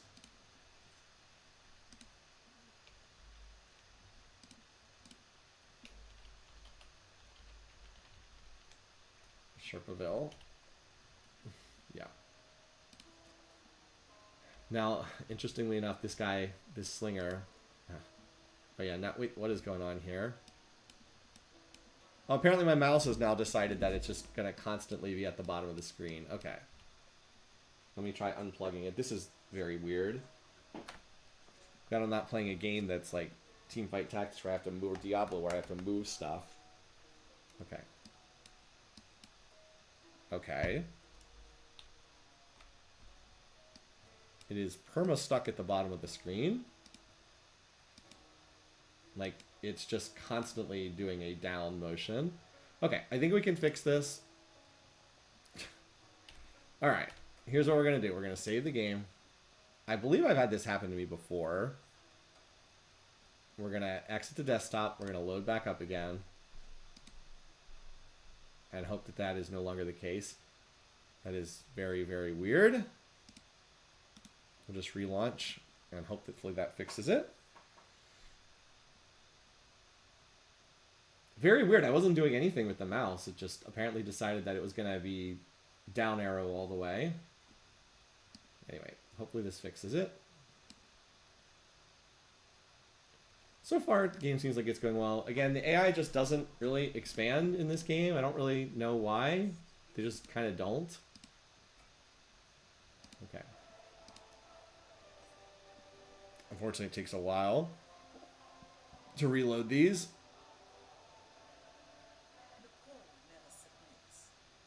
Yeah, they added 2 city-state types in one of the patches back when I was basically stopped playing this game. And one of them is influence and one of them is like expansion driven, something like that. Once you're non-expanding AI, I know, right? One thing that the Civ 3 and the Civ 4 AIs both do is they both expand really well. Alright, good. Yeah, this has apparently solved that problem. Alright, so for Sherpaville, do we want to improve this mine? I'm not sure that we do. 1, 2, 3. That iron resource, I would very much like to go to the capital. So what do we want to grab here? Do we want to grab like the turtles? Actually, we might want the turtle.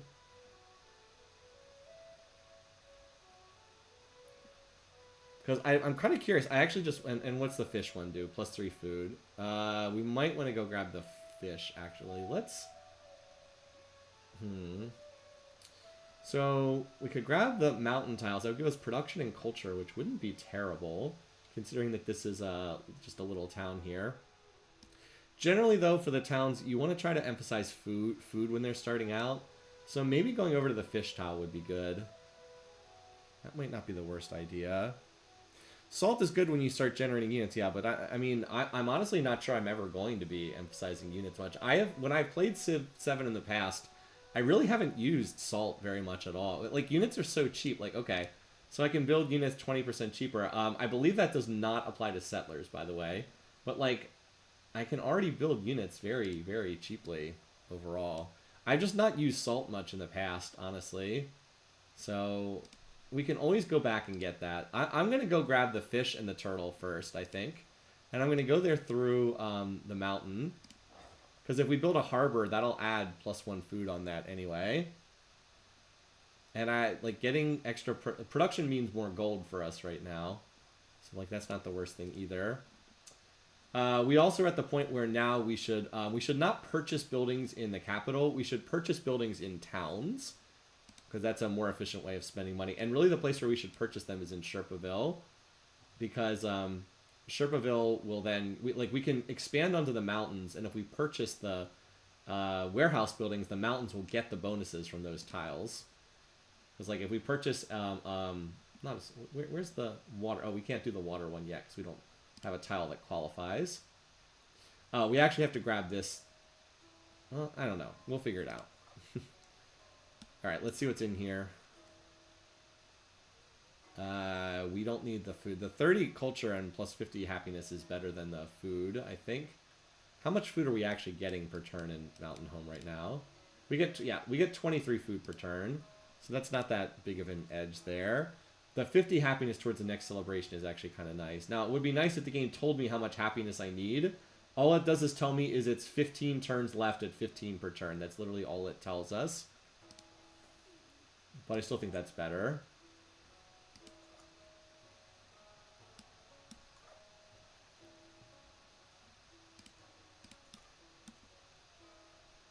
How close are we to being these guys' friends? 2 turns away.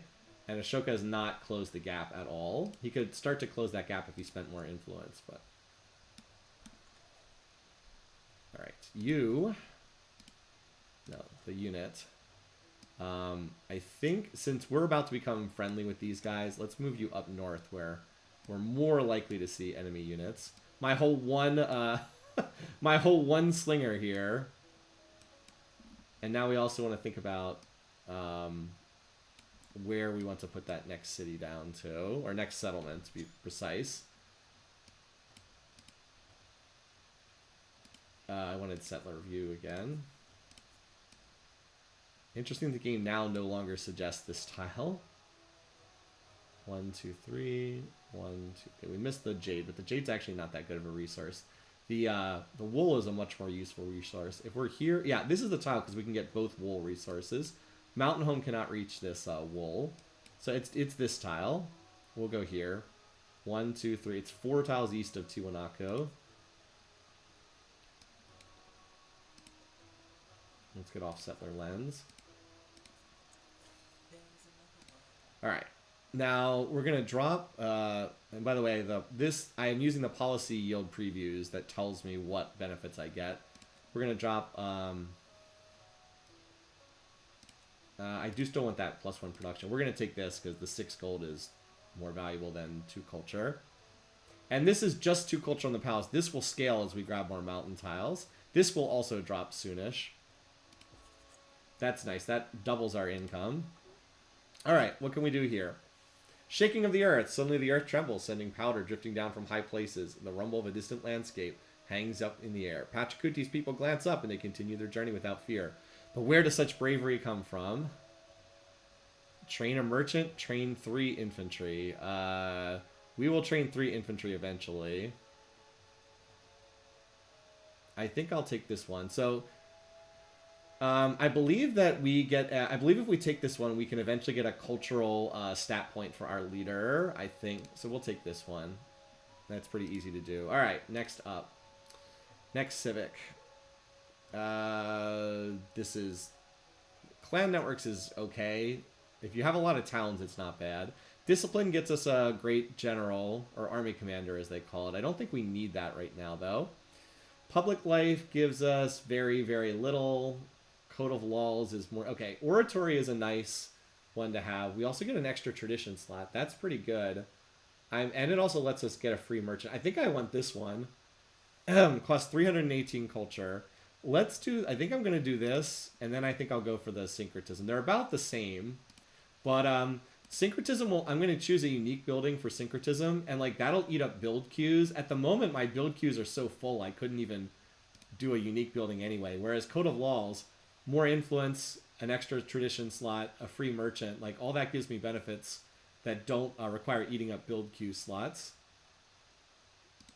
So we'll do this one. Oh, well, we have to go... Oh, wait. No. We have to go through discipline first. Ugh. I forgot we had to do that. All right, well, in that case, I changed my mind. We'll do the syncretism first.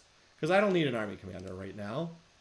And we get to choose a pantheon. All right, so what do we want to pick here? We have let's see what the options are. So this has already been taken. +2 influence.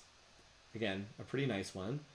Altar receives happiness adjacency from mountains and natural wonders. That's fine, but I think we'll get happiness elsewhere. +10% growth rate sounds good, is actually really bad. Food doesn't work very well in this game. It's not that great. +1 culture on quarters. Okay, that's decent enough. +1 food. Extra healing is terrible. +1 food on farms, pastures, and plantations on altars. On settlements with an altar. Oh, this is a warehouse bonus. Warehouse bonuses, remember, apply to our mountain tiles. I think I might take one of these. And I might want the... I don't know, do I want more food? We actually have a lot of plantations and pastures. This might be better than this, because we don't really have camps and woodcutters. +1 production on fishing boats. Well, the warehouse bonus, that does mean that we would get +1 production on our mountain tiles from this.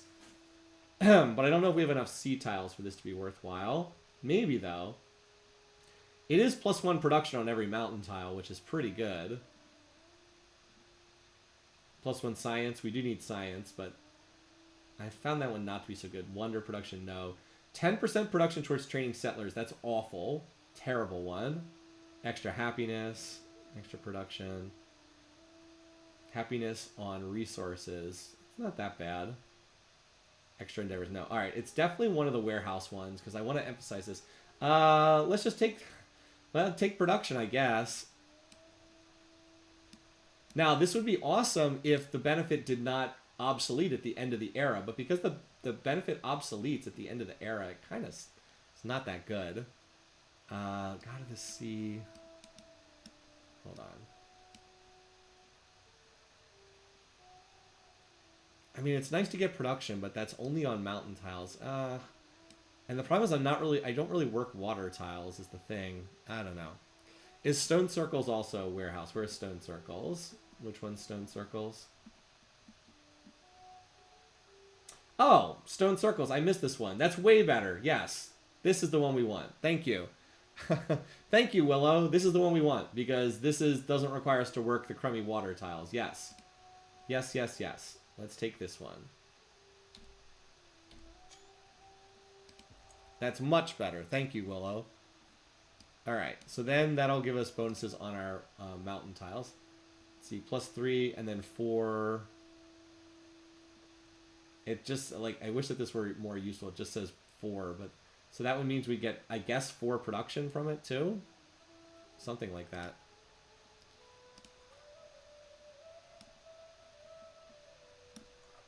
Alright, it appears that this island does not extend that far into the north. Oh. Barb boat. I gotta turn around then. At least until we can make friends with those things. Alright, are we friends yet? One turn. Okay. I can almost... And then next turn I can start befriending another city-state, which I definitely want to be Leventa. Because there are hostile units coming down here. I might have to purchase... In fact, I probably have to purchase a unit in King Cotton here. Which I don't want to do, but I'd rather spend that money elsewhere. Wait, where are the units? Here we go. I don't really want to do that, but I can't afford to have these guys take it over. So, it is what it is. We're just running a super growth curve here. 2 slingers can push this back. But I can't have them... Yep. Definitely needed that unit there.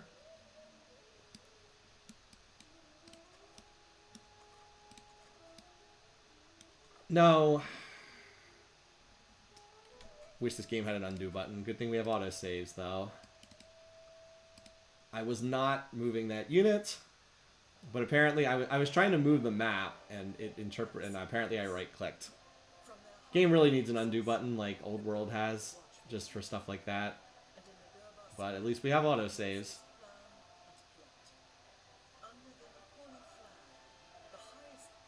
Unfortunately, the later you get in the game, the longer it takes to reload. All right. So right back to where we were before. Not going to make a mistake this time. Now note that we don't do a lot of damage. We would do even less damage if this guy wasn't standing in the river, but I actually rolled pretty well on damage there. All right, and so now these guys are friendly with us. Now they'll stop bothering us. Unfortunately, there's... What was that? I don't know where that boat went. But I'm just going to stay here for this turn because this guy can't attack me on this. I think if I go another tile forward, he might be able to attack me, so we'll just stay there. And now we can start befriending La Venta. Oh, wait. Ah! I see. So they've changed it. They make it so as you befriend them, they get more expensive. Okay, that's probably a good change. That's a change from before. It used to cost the same every single time, but now every time you start allying, it gets more expensive. Like I said, that's a good change. All right, well, we're gonna go ahead and grab our cotton resource here. I'm gonna assign that to. We now are, as you can see, we're definitely King Cotton here. The triple cotton resources. I'd happily move this silk too, but I don't have anything better to do at the moment. And then next, we're probably gonna grab more mountain tiles. We already have 2 mountain tiles in range. Mountain Home will... I think I'm going to slip in the Salt Pit because it's very cheap to build here.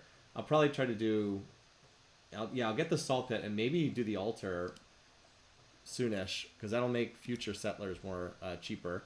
Oh, hey there. Hi, Ashoka. You got a unit running around? He still only has the 2 cities. Well, is that a settler? I think that's his unique settler. I could be wrong. What is a Nagarika? I think that's his unique settler.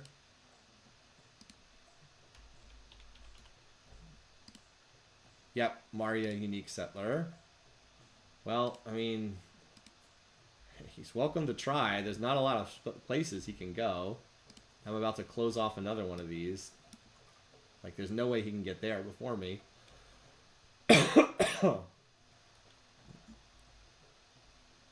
Like, I've kind of filled up the map pretty quickly here. And I don't know if he can move through my borders either. In fact, Sherpaville might want to... Oh no, there's a mountain tile here. He can't get through there. Oh, he can go through this tile. I believe open borders is a thing. Okay, so now that that's the case, let's go grab this silver, shall we? Silver's a great resource. It was like the horse doesn't really do that much for us. Let's go get that silver. By the way, note that the AI, instead of attacking, chose to just run onto a tile and do nothing. Typical Civ AI. Now I can move here. This guy can't attack me on that tile, because if he moves here, he loses his turn. I need to get away from the water, because if I stand here, this guy can shoot me from that tile. We'll just move another tile east. Okay, I don't know where that boat went that was over here. If I move here, this guy could move out of the city and hit me. I'll go another tile further east. Oh, there's more up here than I thought. Okay, this does come to a close, but like this is a nice little island up here. Look at all these resources. Flax, fish. Yeah, this is worth the city for sure. Probably right on this tile here. 1, 2. Yeah, this can grab everything except the iron from this tile. 1, 2, 3. 1, 2. Yeah, right where that guy's standing. Maybe we send our next settler out of Mountain Home up there. We still have to befriend La Venta, though. A lot of units running around over there. Anyway, yeah, let's do this salt pit. It's very cheap. We can actually finish a quarter by building it here. And this will be an ageless quarter. So normally you would not get any food, but we have the mountain adjacency, so we get the mountain adjacency bonus. Look at that. That's pretty nice. We get the 3 production, and we also get production on our... well, we only have the 1 mountain tile. Also get... and we get... the science and culture comes because we're finishing a quarter. right there. We would have to move past the hostile city-state. We would.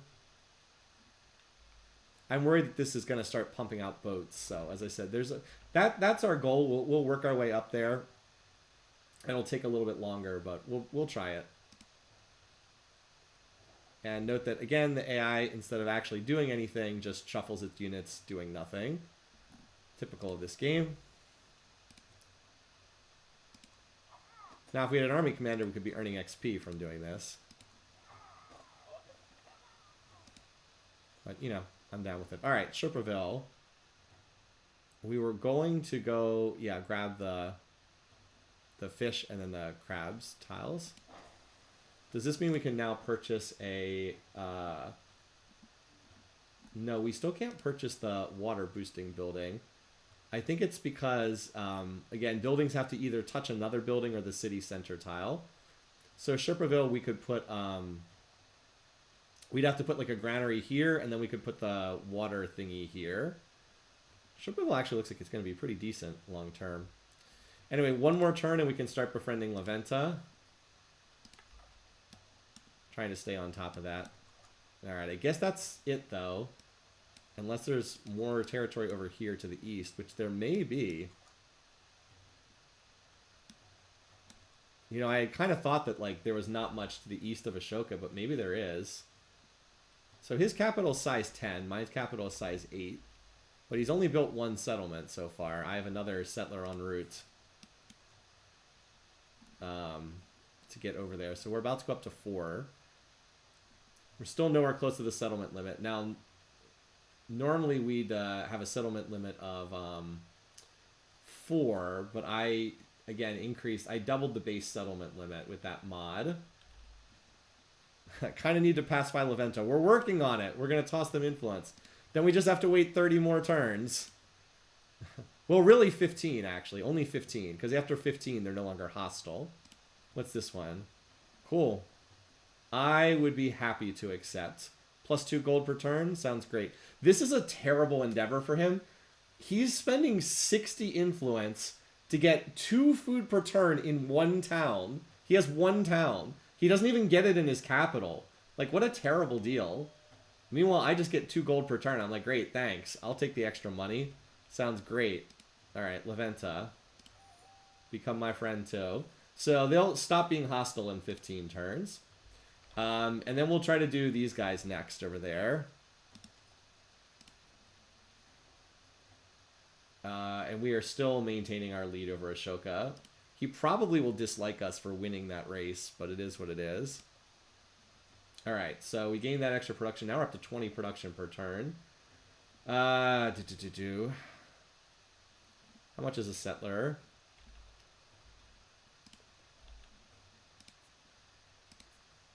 Apparently, this is the continent lens. Apparently, we're all on the same continent. I'll come back here in a second. Apparently, there's 4 continents on here. Alright, well, you... Again, 2 slingers are having no trouble. The AI, again, just wandering around, seemingly totally oblivious as to how to cross a river and actually do something. It just seems totally lost.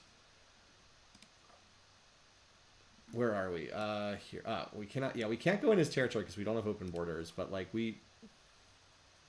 so I guess technically now we have to go down the river because we can't go through his territory. I mean, I could pay for open borders, but and in fact that might even be worth doing to get improved relations. You do get a boost to relations from open borders. Right. There's another hut over there, but we can't cross ocean until the next era. By the way, note that finally they made the oceans like realistic. Remember how the original maps were just like a block? You'd have a square, and then there'd be a line of islands, and then another square, and that was the map. It was just awful. Thankfully, the maps are finally like relatively normal looking. Alrighty. So do we want to build another settler? The question is... So this is going to eat up most of this. I don't know if the land is good enough to support another city up here. Maybe. Because we're going to grab this spot. What is that resource? Crabs? Maybe? Ivory?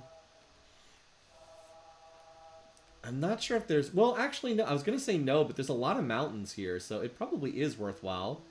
Maybe we do a settler just to grab this spot here, and then that'll be a bridge up to this. And this would be a town, most likely. We could just, like, grab the water, well, 1, 2, 3. Yeah, but there's, like, 1, 2, 3. Yeah, we would have to found here. Maybe. I'm not sure if that's enough to justify. It probably is. Alternately, we could try to put a city here. I actually kind of like that idea of putting a settler here. Problem is, Leventa's very hostile. Now, this is not on fresh water, but that's not the end of the world. Just means less happiness. Yeah, I kind of like putting a city here, actually. Because it has way more mountain tiles. 1, 2, 3. I could grab them. Oh, no, Mountain Home can grab that marble.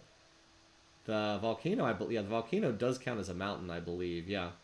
1, 2, 3, 4... Plus, we'd be able to grab these incense tiles. Yeah, I kind of like that more. As opposed to that spot. I mean, we could also technically do both, but... Like, this is going to be closed off as soon as we found this. 1, 2, 3. I mean, technically you could put a city there, but there's not that much to recommend it.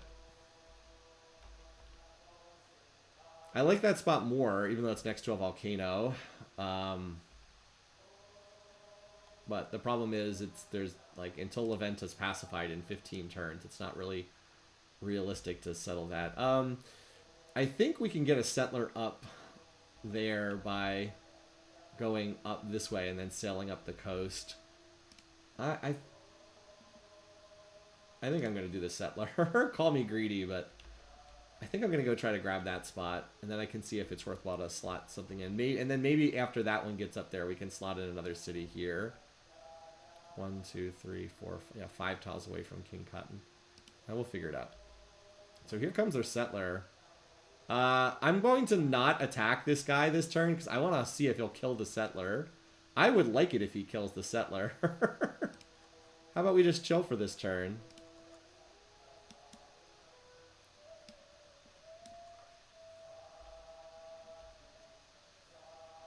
How much is it to sign open borders with this guy?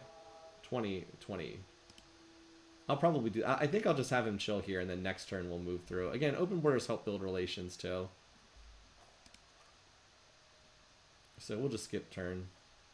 Obviously, that slows down progress towards our next city-state alliance, but...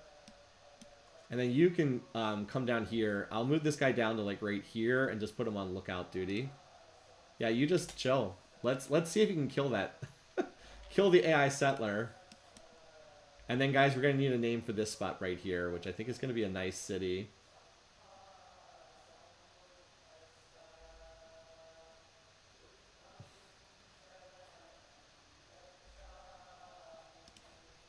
Something about fortune favoring... Oh, wait, what the... Why did that unit move back? Why did it not... It literally could have killed the enemy. It literally could have killed that settler. It literally just turned and walked away. I don't understand the AI in this game. It literally just turned and walked away. I don't get it. Oh, yeah, we had a name about sheep, I think, for something over here. I'll let you guys... Oh, wait, what the... There's an enemy unit over here? Well, guess what? We can rush by a slinger next turn. Wait, what the... How did this go hostile? This was not hostile before. What the... That city was not hostile. Why did it suddenly go hostile? That is a change. The AI, they did not go hostile before. Okay. What the heck? Well, anyway, we want to go grab that wool tile. Planting cities near them. Okay, that's very annoying. That...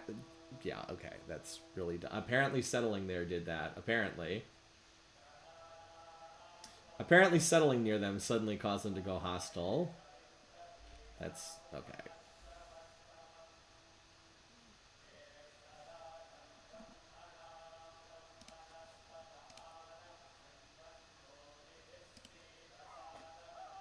Alright.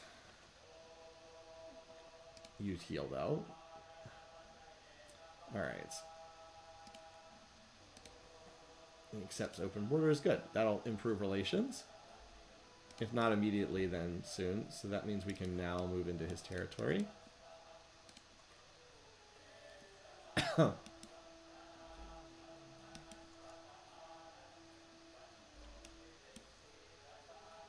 Looks like there's more to the east over here.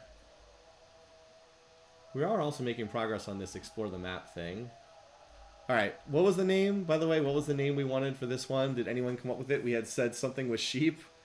Did anyone come up with what the name for that is going to be? I'm going to have to rush by sheep. Here, we'll do this. Something with sheep. We'll do something with sheep, apparently.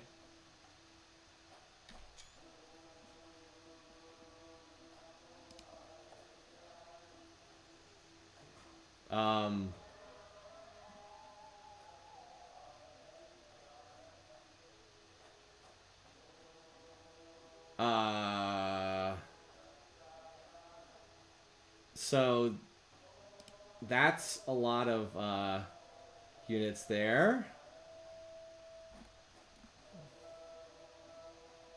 We actually need a warrior here.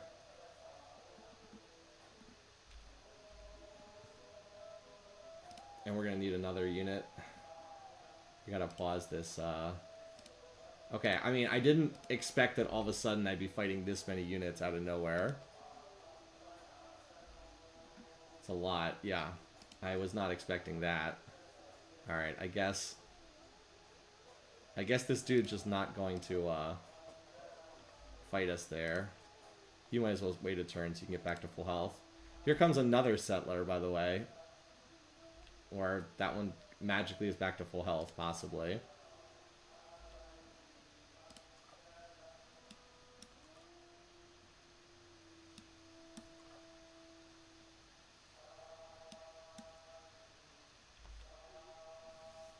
Okay.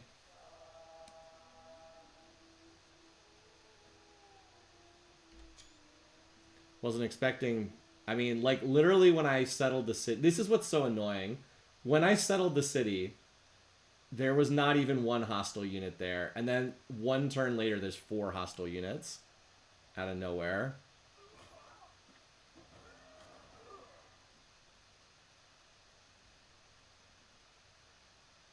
Okay, well, anyway.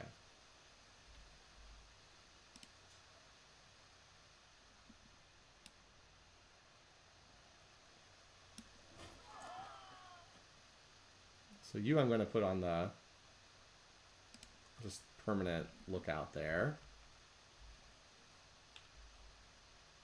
Again, it just all of a sudden now there's a billion enemy units up there. You are also now healed up enough. I'll send you in that direction as well. They really didn't like me settling there, apparently.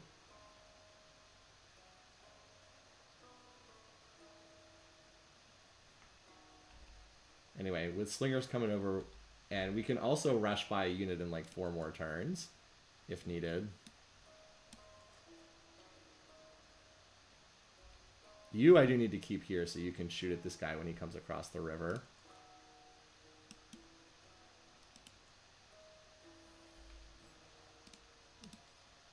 Yeah, they pillaged the tile that we'll have to fix, but we can't worry about that just yet.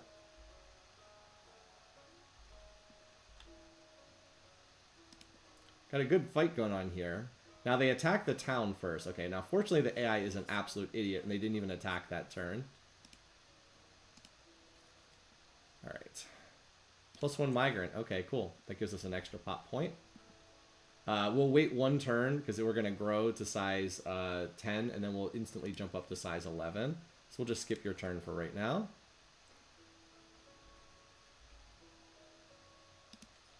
So you can see we're getting close to befriending these guys. We're still the same 6 turns ahead that we were before. Alright. Now I can't even get to the west because this scout's in the way.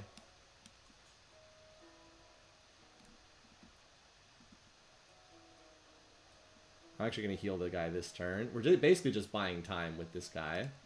So I'll just heal him.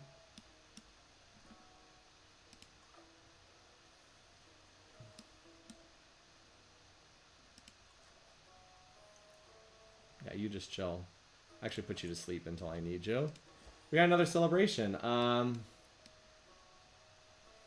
Now this actually might not be a bad... I don't know if we need the food here. This might not be a bad time to do the building option. Because as soon as this settler's done, I can just crank out buildings for the next...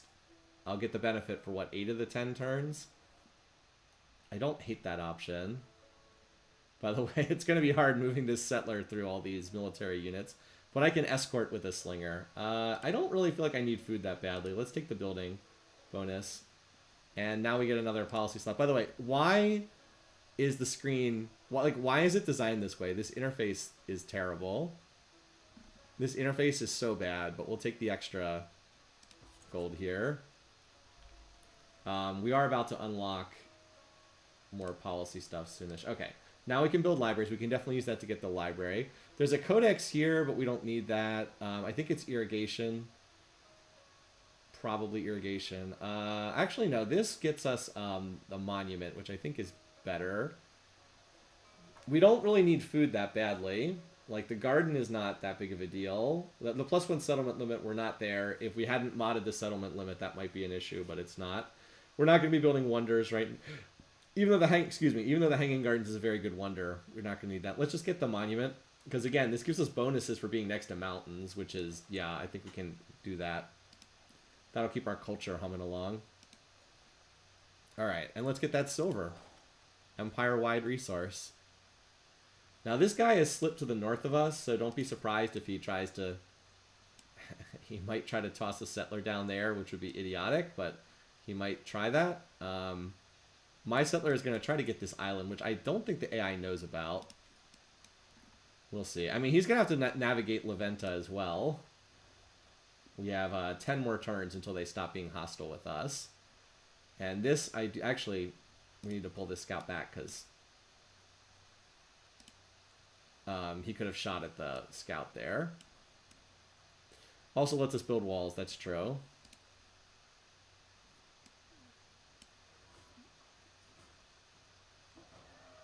But again, the AI is just very, very dumb in this game, so... Alright. So first Mountain Home grows. Now the question is, where do we want to go? I think we want to pick up more mountain tiles, honestly. The mountain tiles are really good for us. Like, look at the yields we get from grabbing a mountain tile. So we'll do that, and then we're going to use the migrant, join settlement, and then we're going to grow again.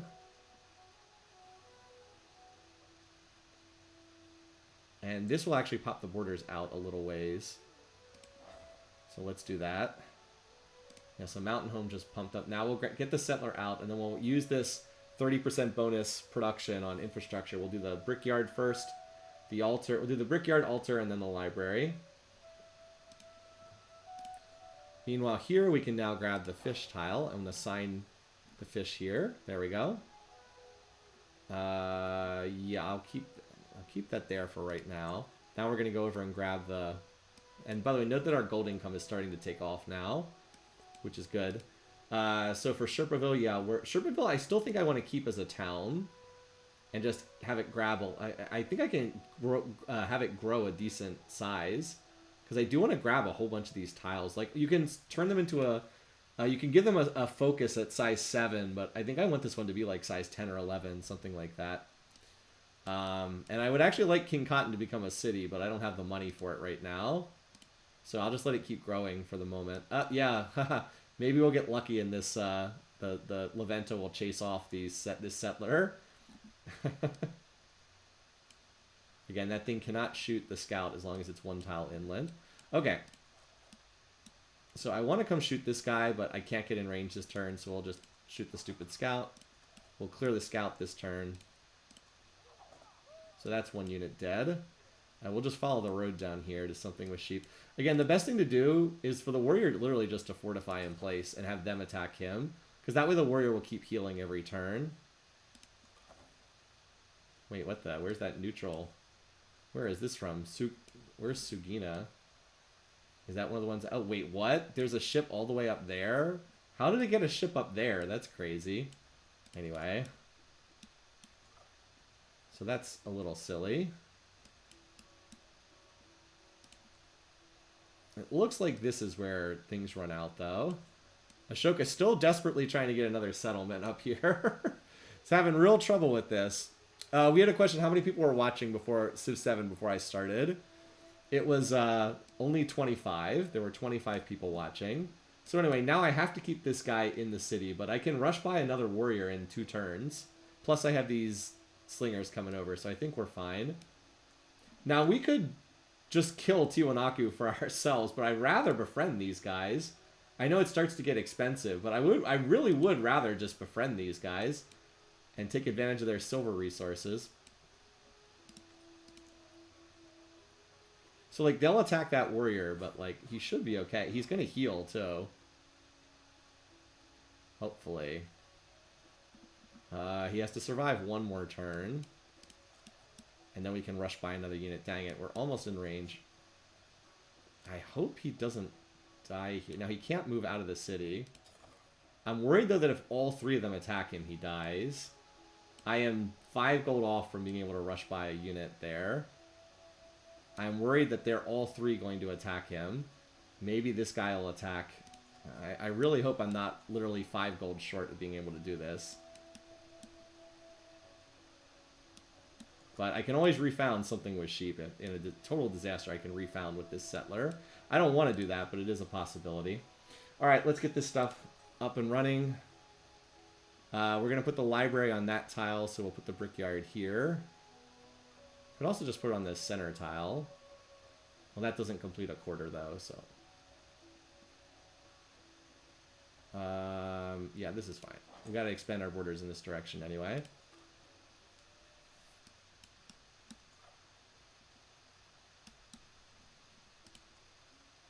And it looks like that's as far as the island, the land expands in this world. Ashoka has not... If we really want to be a jerk, we can try to get a settler over here to settle this island. That would be hilarious. Alright, I really hope that these AI chooses not to... If they attack with all 3 of these units, I'm pretty sure they kill my warrior. So I'm hoping they don't do that. But if they do, life will go on. The AI's a moron again. Thank goodness the AI is so stupid in this game. Very, very, very dumb. Okay, move the slinger up. Again, I'm hoping I don't have to cash by another unit here. Now, if I move the slinger here, this guy can attack me, but I'd still rather...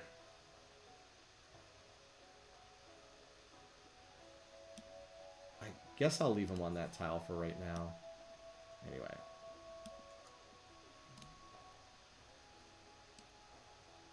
Just for safety's sake, though, let's not fool around with losing this city. We have gold units are cheap. Let's just purchase. We'll repair the woodcutter soon enough, but let's just get another warrior in here. Let's not screw around with losing the city. We already make 30 gold per turn. Like, that's not very expensive. Yeah, you just chill there. Now we should be safe. And that's as far as we can go. So apparently it's not possible for us to get this in this era. It's just literally not possible to expand that far. All right, we're still trying to get over here. So will they pillage this? Yes, but it's fine. We can always fix that, as I said. So it looks like something with sheep has been... looks like the situation has stabilized, and we're going to be okay over here. So the AI is apparently getting 83 happiness per turn, which is whatever. But the fact that we're double the size of the AI means that I think we're going to be able to outscale them. We've certainly been getting most of the territory. I still don't know what happened to that settler that was moving up north. Maybe a city or a settlement is going to pop up over here any second now. Yeah, that's not going to be enough to kill that unit, and I can just pop into the water to escape. Yep. All right.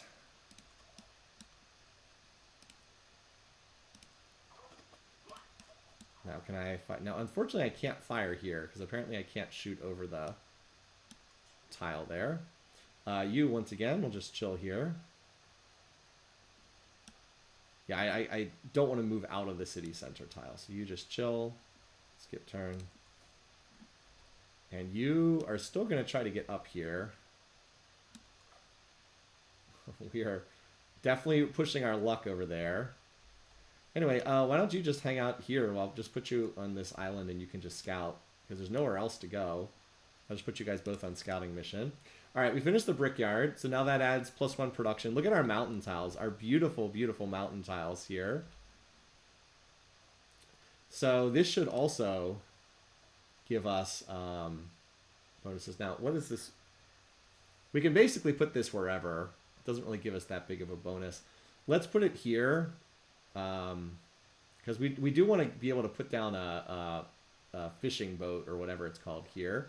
I could also put it here. The problem is the brickyard is an ageless building. I want to pair it with another ageless building. I know putting this here would finish a quarter, but I want to pair it with another ageless building. So we'll put this here, and then we should get another 3 production.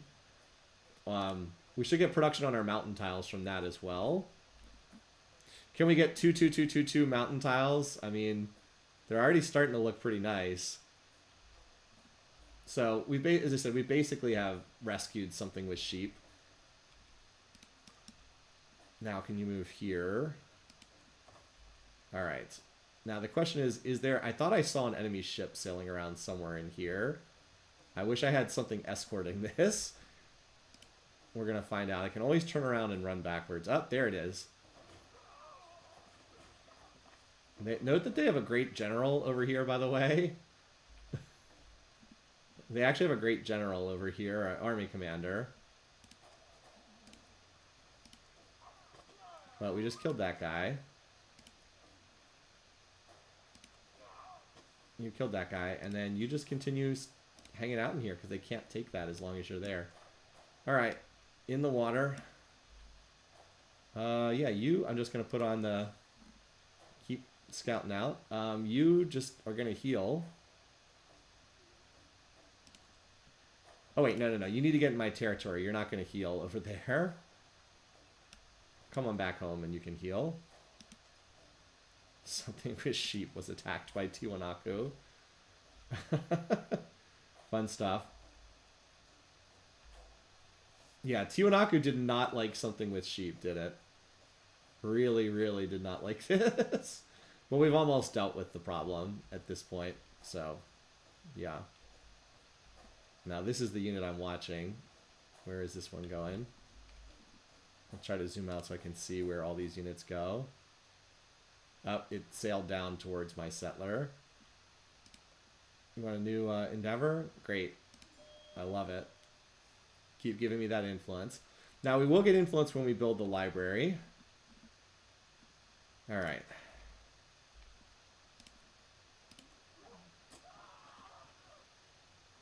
And then we'll have to deal with this. Who is this from? Oh, this is from Tiwanaku as well. Man, Tiwanaku just did not like this at all.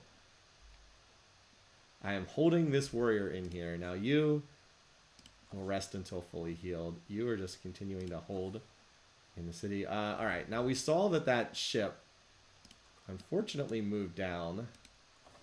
Yeah. Now it has, what, 3 movements? Because the galley, how much movement does a galley have? Oops, resume game. No, I want the Civilopedia. You would think that it would tell you how many movement points it has, but it does not. Galley. 3 movement range, okay. 1, 2, 3. So it can't attack me on this tile. I think I'm going to hold here and see if it moves. I'm actually kind of hoping that it's going to move up here and shoot the scout. And maybe I can slip by. If I move to... I actually can't do that. Let's just chill here. Hopefully this will move by. I mean, Leventa in 4 turns will become friendly with me. And it'll stop attacking me. So I can take my time. I just have to make sure the settler doesn't die. You're like, and here comes the Navy. I know, right? We still need, like, about 10 more turns before we can start befriending those guys. By the way, these guys are going to give us a benefit. I knew it was soon. I didn't realize it was going to be on this turn.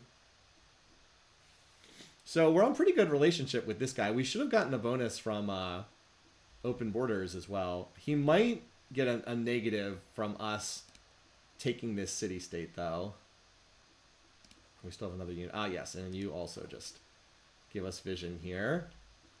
We're actually well positioned that when the exploration age begins, they can just hop into the ocean and start seeing what's off in this direction.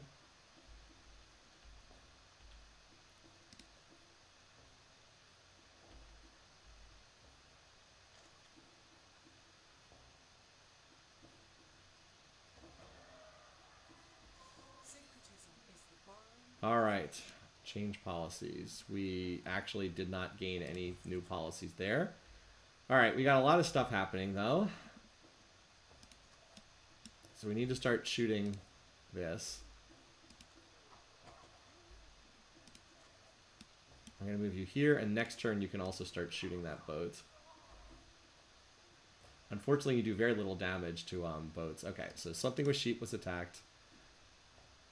Oh my god, minus 30? Are you kidding me? Minus 30? What the heck? A minus 30 for befriending a city-state? Are you kidding me? Jeez, well, okay. Doesn't that seem a bit extreme? Like, all I did was play the game, basically. Whatever. And then a volcano's about to explode. Alright, well, let's see what our city-state benefit is. +1 food and resources. Okay, not great. This is no good. +1 food and settlements for each expansionist city-state. Your SUs are now doubled in towns. Okay, receive a free settler. Not that great. I don't know that we need the extra settlement limit. None of these feel that great. Because, I don't think we're going to go over the settlement limit. There's just not that much room on this map. At least not until we get into the next era. Yeah, I'm not sure that we really need... Normally I would just take the settlement limit, but I'm not sure that we need that here. Because we can get up to about 10 on the settlement limit. I can't see us going past 10 settlements. So I don't think we need that normally. That's true. It doesn't go away. That is true. It might still be... I mean, it's not a free settler. Settlers are cheap to build. But, this is pretty bad. We don't really need food. We just don't need food that badly. I guess it is the settlement limit, I guess, for the next era. I guess. Not really that great, but whatever. I mean, the main thing is just that now we're, now these guys aren't going to bother us. I mostly just did this because I didn't want these guys to bother me anymore. We apparently also got a diplomatic point for that, so we're going to take the influence. Well, that one's quite good too. I was just gonna take the influence, but I look at this. I'm like, wait a minute. +1 happiness for each resource assigned to them. That seems very good. Am I crazy? That sounds very, very good. I'm just trying to see which one of these I might want. Am I crazy, or is this very, very, very good? Oh, it's +1 happiness for each resource. Okay, but still, that scales well as the game goes on. I think we take... This one, actually, this is the one you want to get. This is the one that's really good. Yeah, the food city-state doesn't seem to be very good. That was more of a strategic thing. I had to befriend them because they were just going to harass me. I kind of had to get them out of the way. I agree that those benefits seem relatively weak. I mean, it's tough to get influence. I mean, this one we want because we use this all the time, so this is a huge one to get. I'm just trying to decide which one. You know, what we could do is we could just take both of these eventually. I want to get this first. How are we looking on happiness? I mean, we're okay for now. That will become more of an issue as the game goes on. Yeah, that's a really good... It's hard. That's a hard decision overall on which one of these I want. And I'm not sure I'm going to get that many. I guess I'll take this. And then I'll try to pick this up and this up. I might not get 4 points. So, and that'll scale well as the game goes on too. Alright, syncretic choice. What do we want here? We get to pick one of these. +1 culture on warehouse buildings, +1 influence. I mean, +1 influence on mountains does sound pretty awesome. I'm not going to lie. The question is, would I rather have a unique district? I kind of want this unique district really badly. I like this unique district a lot. As much as I like +1 influence on mountains, boy, that's a tough choice, actually. I don't know if chat has question. I don't know if chat has any feelings about this. I kind of want the thing I like about this is the +10 happiness in the settlement is just really, really nice. And this gets an adjacency for mountains and wonders as well. This just gives you so much happiness. The tradition slot, that would basically mean I could get this for free. So, like, this is a policy. And if I pick this, I also get a tradition slot. So then I can just basically run this for free forever, more or less. This one would also do something for me immediately, whereas this, I don't really get the benefit until I build the actual thing. So there is, you know, some advantage to this. The +1 culture of warehouse buildings doesn't do that much. +1 influence on mountains is pretty nice overall. We'll replace this. Would replace my slingers with these. It's not the units. The units are only if you're fighting someone. The Mayan infrastructure is not bad either. But this one gives bonuses for being on vegetated terrain. I don't really have a lot of that. Whereas this one, the benefit is being next to mountains. I'm going to take the Mario one, I think. I just like this district a lot. I don't know. It's true, if you get the slot, you're also free to slide in something better later on this game. Also true as well.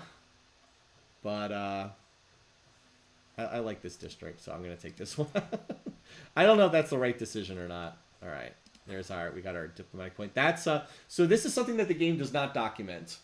Why did we get that diplomatic point? It's because we befriended 2 city-states. You always get a diplomatic attribute point if you befriend 2 city-states. Does the game ever explain this? No. No, it does not. It never tells you this, which is just bizarre.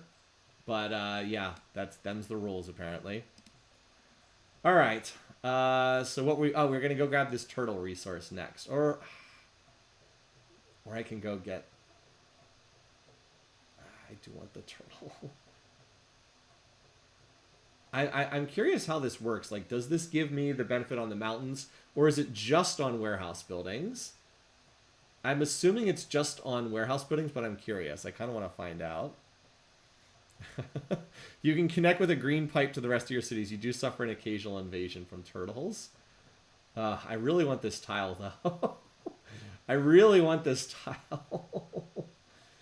I want these mountain tiles. Screw it. I want the mountain tile. I like the mountain tiles.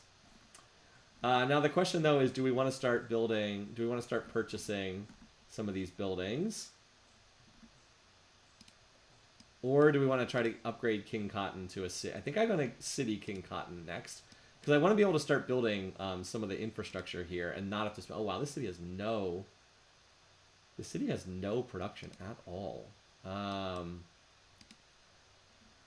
Oops, I'm looking at the city-state. Is Sherpaville a... No, this city also has no production at all.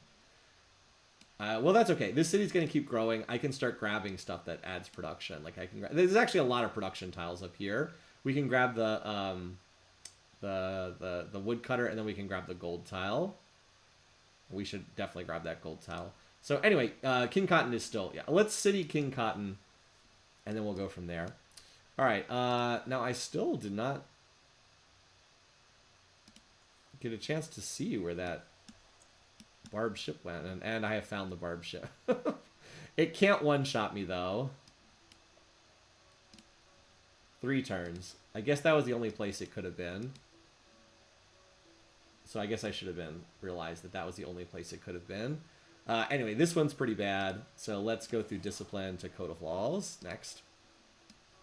Just on warehouse buildings, people are saying. All right. Meanwhile, down here. Oh, I thought... Okay. I thought that I was on a new turn. I didn't realize I was on the same turn these had already fired. Dang it. I didn't realize I was on the same turn I had already fired. I can't leave this... I believe if I move the defender out that it can actually burn down that settlement. I had spent so long on the turn I had forgotten what was going on. So anyway, reload from autosave. I actually thought I was on a new turn and I was going to move the slingers forward and fire. But no, I was apparently on the same turn I already moved. I'd already fired earlier this turn. I could be wrong. It might not burn down, but let's not take that chance after having effectively saved the city. All right, so let's just do the same stuff we did before. Something with sheep was attacked. Fire. You move here, kill the great general. or whatever it's called. All right, we're going to do the same thing we did before. Pick the mountain. At least now I don't have to stress over this stuff, because I already did this stuff. All right, we picked the settlement limit. We're doing all the same things. We got our Diplo attribute point. We chose to put it in this for the extra happiness. Now we need to do discipline, right? Discipline into Code of Laws. I think this is where I was. All right. Oh, yeah, we can actually do the unique quarter now if we want to. Oh, we can do the fishing key. Well, that's super cheap. So we can do the fishing key and the harbor, and that'll make a quarter. Oh, my God, 7 food. And then that's all. Both of those are also going to give the bonus on our mountain tiles. So we're going to add another food and another production on both of them. And we now know that the enemy galley is right there. So let's maybe skedaddle back a tile. That's a little cheesy, but whatever. It's my game. I don't care. And look, that thing did indeed scoot up. I think that the AI gets vision cheats. I could be wrong. All right, now the mountain tiles are up to 3 food each. So let's dump that harbor as well. Again, playing around with these mountain tiles is a lot of fun. Okay. Let's grab this, and we can now use this extra resource. We've got +2 production, +2 happiness. We could put that in the capital. Let's do that for right now. How do I unassign this? There we go. Oh, but this can only go to cities, so I guess we have to keep it there. It doesn't really matter which one of these cities, one of the towns we put it to. I guess I'll give it to King Cotton, because that one's going to be a city first. Doesn't really matter, though. It just produces gold for the time being. Let's fix the something with sheep.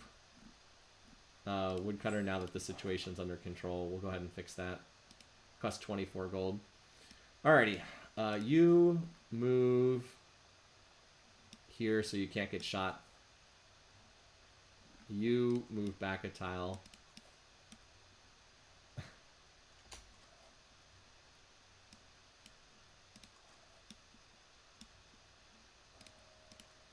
I probably will have to move that slinger out of the way. Wow, look at how little damage the slingers do. Wait, no, right here.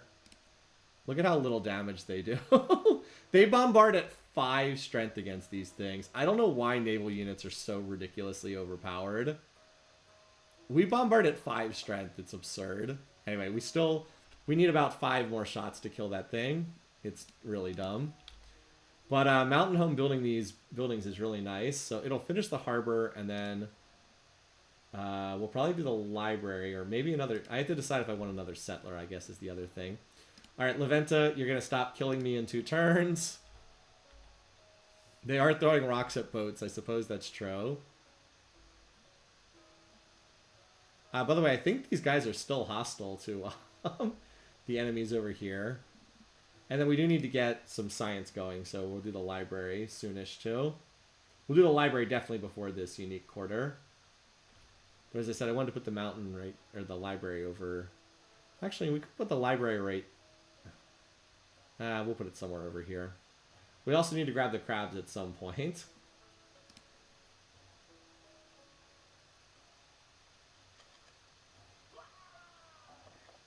Wait, now there's 2 ships? What the? Wait, what? What? Where did this ship come from? How did a ship appear? What? What? A ship literally appeared out of thin air and shot my unit and killed it. Are you kidding me? What? What?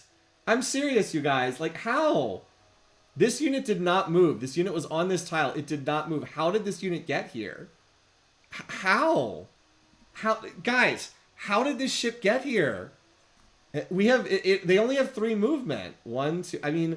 I guess it could have moved 1, 2, 3. I guess?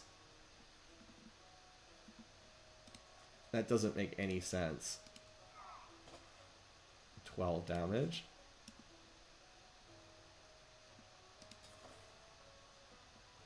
That makes no sense. It just doesn't make any sense. Anyway. Okay, so we did only take one shot. It did 61 damage to my slinger and killed it in one shot. That's unreal. That did 61 damage. Well, we can start befriending these guys pretty soon, but again, it's like naval units are ridiculous in this game. Naval units are absurdly overpowered in this game, and I don't really know why. I probably have to build I have to build a galley out of the harbor over here, and that'll help. Anyway, we said we're going to go grab the production buildings up here. Well, I might as well grab this one into this one, because it's just a better tile. So we can now do a focus at King Cotton, but I just want to turn it into a town next. Unbelievable. The only thing I can think of is it was on this tile and it went 1, 2, 3 up the river is the only thing I can think of. We also might have to purchase another unit in something with sheep. Anyway. Well, the good news is Leventa will stop hating us, and then we can scoot our settler up there. Which means that now I won't need the scout up here anymore. Anyway, it's pretty ridiculous, but...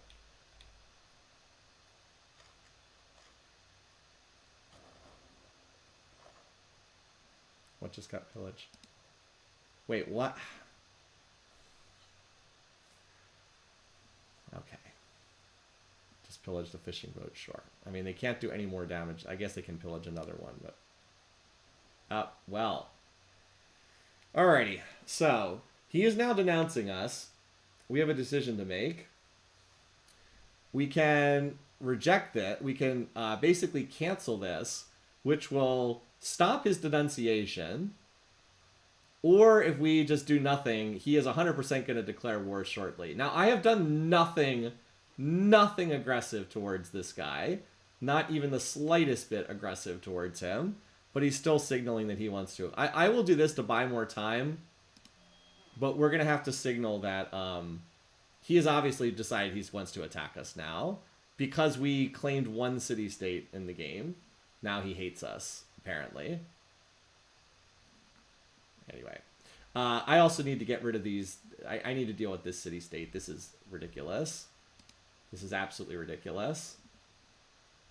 So we need to get some galleys out. Now the good news is, look at our mountain yields now. Really, really ridiculous. Mountain yields. But, yeah, we have to deal with this. I mean, again, it's noteworthy that the stupid city-states are, like, the most dangerous part of this game. Because it's just... and it's the naval units. I had this in another game, too. Like, it's the naval units. They're just so hard to kill. Also, this warrior will die if I don't move him out of the city. So, unfortunately, we're going to have to rush by another... I hate having to spend money like this, but at least now we have enough money that it's not a big deal. We also just finished this quest, whatever it is, the gain 3 units. Alright, so we gain culture from that. Alright, Leventa is friendly with us. And so now we can start sailing up there. Where is Ararto? Where the heck is that? How are there units from a city-state I can't even meet anywhere on the map over here?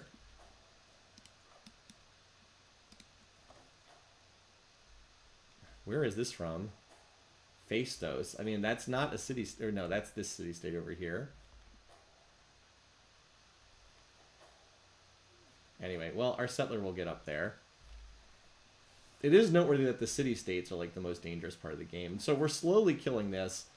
We'll build a pair of galleys out of here, and then we'll see what we can do in terms of infrastructure. But I don't want to war with the AI right now while I'm still fighting these stupid city-state nonsense. We got a trade route, by the way.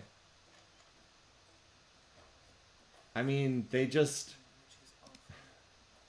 We don't need that anymore. That's not a policy we need.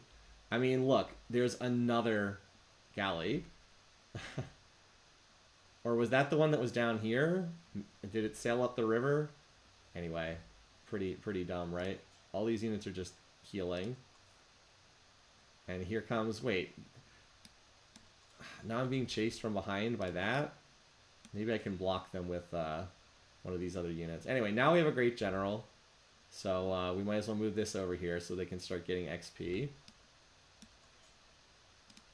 You can come over here as well. But like we're just barely chipping away at this unit. And then even after we kill this, there's 2 more that we have to deal with as well. Alright, +1, we have to capture a settlement for that. What is... Do we want that? I mean, we'll get this at some point, right? We'll capture a settlement somewhere at some point, so... Whether it's with the AI or whether it's with the city-state or something. We always go try to capture that if nothing else. Anyway, once this is done, once I shoot these down, maybe we just go capture Tiwanaku. I mean, it's not a crazy... It does have multiple silver tiles. Maybe we just go capture this as soon as I fought this off. I mean, I'm going to have 3 swords, a slinger, and 2 galleys over here or whatever. Alright, anyway, so now we can finally do Code of Laws, which is what I was actually looking for anyway. Yeah, you just need to chill again.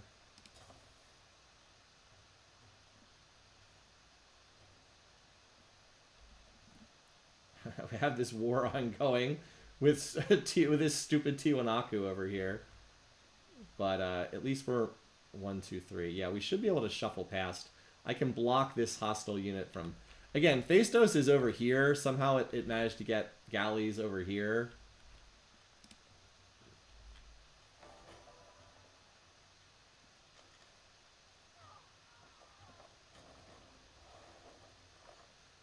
Okay.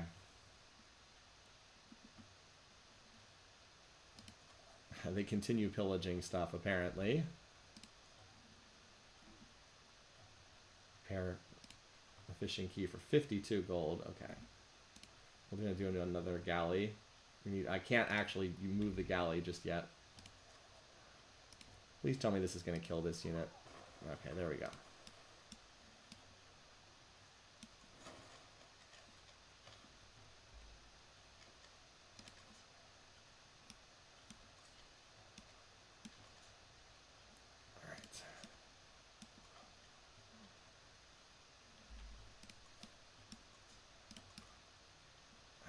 Quite move past, but you'll be able to block next turn. The city-states. The worst enemies in the game, the city-states. Here we go. This will give me 2 galleys. Fighting in this tiny river here, right? And the Great General will be down here just to at least start getting some XP. 3 more of these ships to go. They're just so hard to kill. Anyway, warrior was attacked. Pillage the fishing key. So we notice we lost the food benefit on our mountains while that was the case. And open borders is over now. Back to neutral at least. City-states being annoying, I know, right? Okay. I mean, we're going to keep taking the mountain tiles because they are by far the best. It's either that or the crabs, I guess. But like, yeah, we want these tiles. They're really, really good tiles. And it helps that we have a lot of mountains, too. I mean, they're all pretty similar, right? This one seems like it has the best yield, though. Look at these. These yields are ridiculous. And somebody built the Colossus, which is fine. Like, Mountain Home has 40... Look at these yields. It's crazy. I know we're not making much money here, but... Not bad. Anyway, this settler will make it up there to the north. The AI will not be able to stop that settler from getting up there. And then we just continue fighting this. Civ7 has gotten better. There's still a lot of problems with it. Oh, and now they just apparently skedaddled out completely. I just do not understand the AI in this game. Alright, let's repair.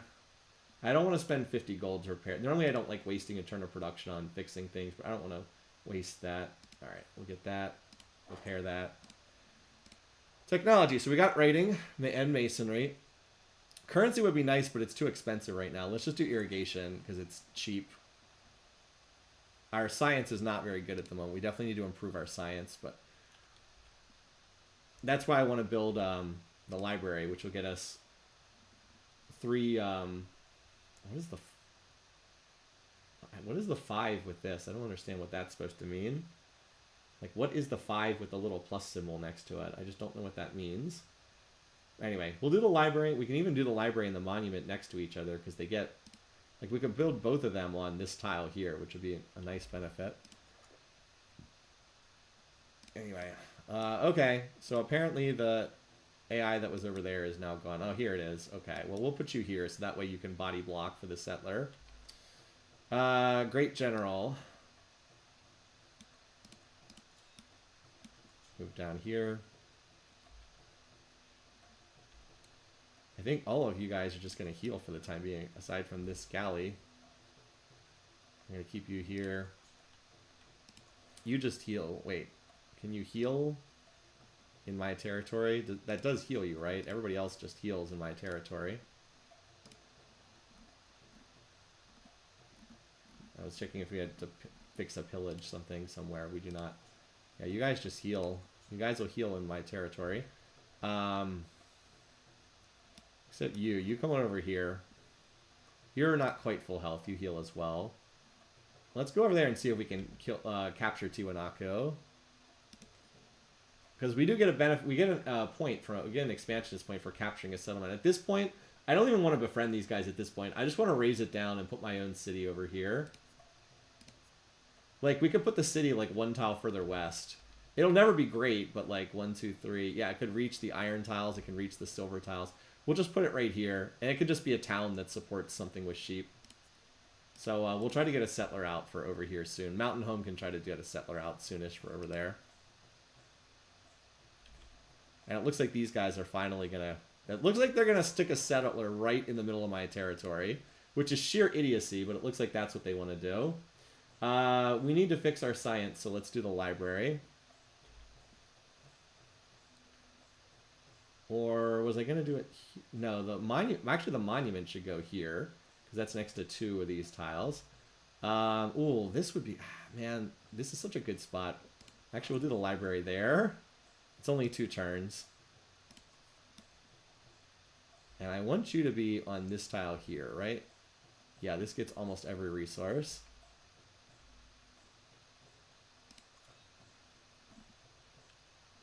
Okay, so most of these units are healed up now. You just chill here for the time being. I'm still healing a lot of these units. I can't get you on the land there. I wanted to scout out what the AI is doing over here.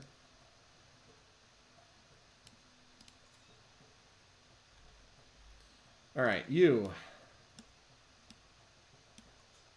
Oh, Tiwanaku's empty. There's literally nothing in it. There's literally nothing in the city. Okay.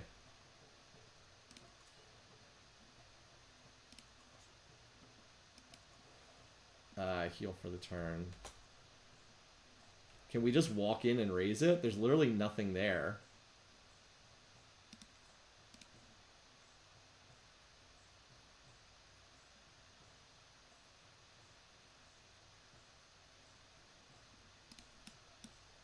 Okay. Okay. We got 100 science from that. Okay, cool. Well, we'll do a settler next. We'll go grab that spot. It's only 4 turns. We'll go grab a settler for that spot next. I don't think that that gets rid of... No, it does not get rid of the ships, by the way. They still remain. So we'll just keep defending that.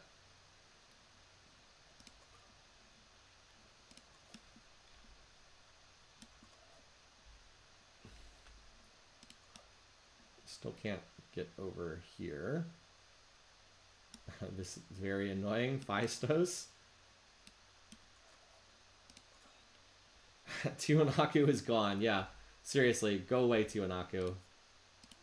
And now, as I said, we'll put a settler down on this tile here. Okay. So the army commander probably should head over here to the east because that's the most likely place we're going to need it now. Well, actually, we still have these galleys to deal with, so maybe not. Let's start moving in that direction. I can rely on my galleys to fight these. You need to heal, so you fortify until healed. You are same thing. I'm trying to have these, and I'll use my galleys to clear the waters over here. Alright, the good news is we did kill that, and we managed to fix that. And hey, look at our mountain yields again. Look at these beautiful mountains that we're working. 3, 2, 1 cultural yields. Super, super nice. As you said, let's do one more turn and then we'll stop.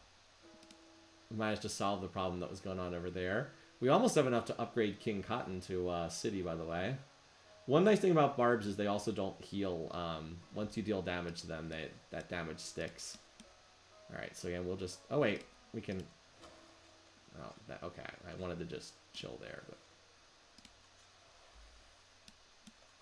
Okay. Cancel that. Alright.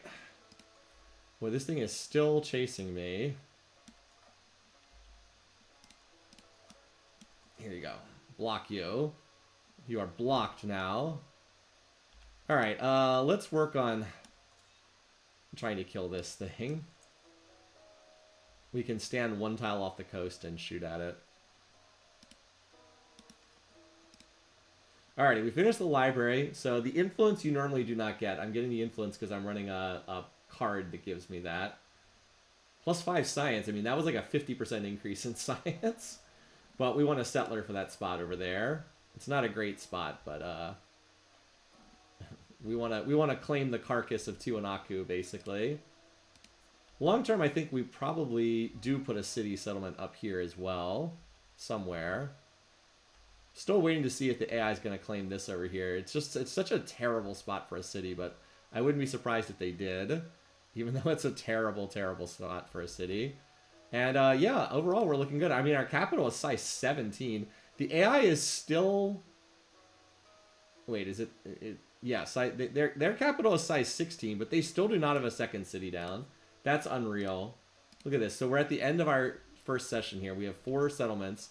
We have a settler about to put down a 5th. We've dispersed an AI city-state or whatever. The AI has founded 1 city. Like, what is it doing? It's so bad. They're just so bad. Like, this is a mortal difficulty. I know that their yields are higher than mine, but that's not going to be the case for much longer. Obviously, I'm going to outscale this dude if he doesn't expand. Like, we're 58 turns in. He's put 1 settler on the ground. Like, what is he doing? I don't get it. These guys are just not... Like, they just don't... They're not good. Anyway, so I had to spend all that influence just to keep him from fighting a war against me. But, like, if he wants to... If he looks like he wants to start another... If he denounces me again, I'm going to let it go through, because I'm almost done settling the map, right? Settler for here. We have a settler going here. Probably, like, 1 more spot over here. And then that's basically it. Maybe we can dump a settler on the Phaistos spot. Maybe. But, like, if he wants to get rowdy, like, I'm prepared. I'm ready to... Like, granted, this is a very mountainous area. It would be tough to attack. But, like, if he wants to fight, I'm prepared to take it to him if I have to. Alright, guys, so that's the end of this session. Fun start. I mean, again, the start of the game is always fun in Civ 7. But like a lot of other stuff, not so great here. Suzerain of 4 city-states. Yeah, we can pick up some of these. I'm just curious how much progress we've made. This is a long-term one. Found 8 settlements. Sure. Anyway, cool. Alright. Switching over to Civ 4 now.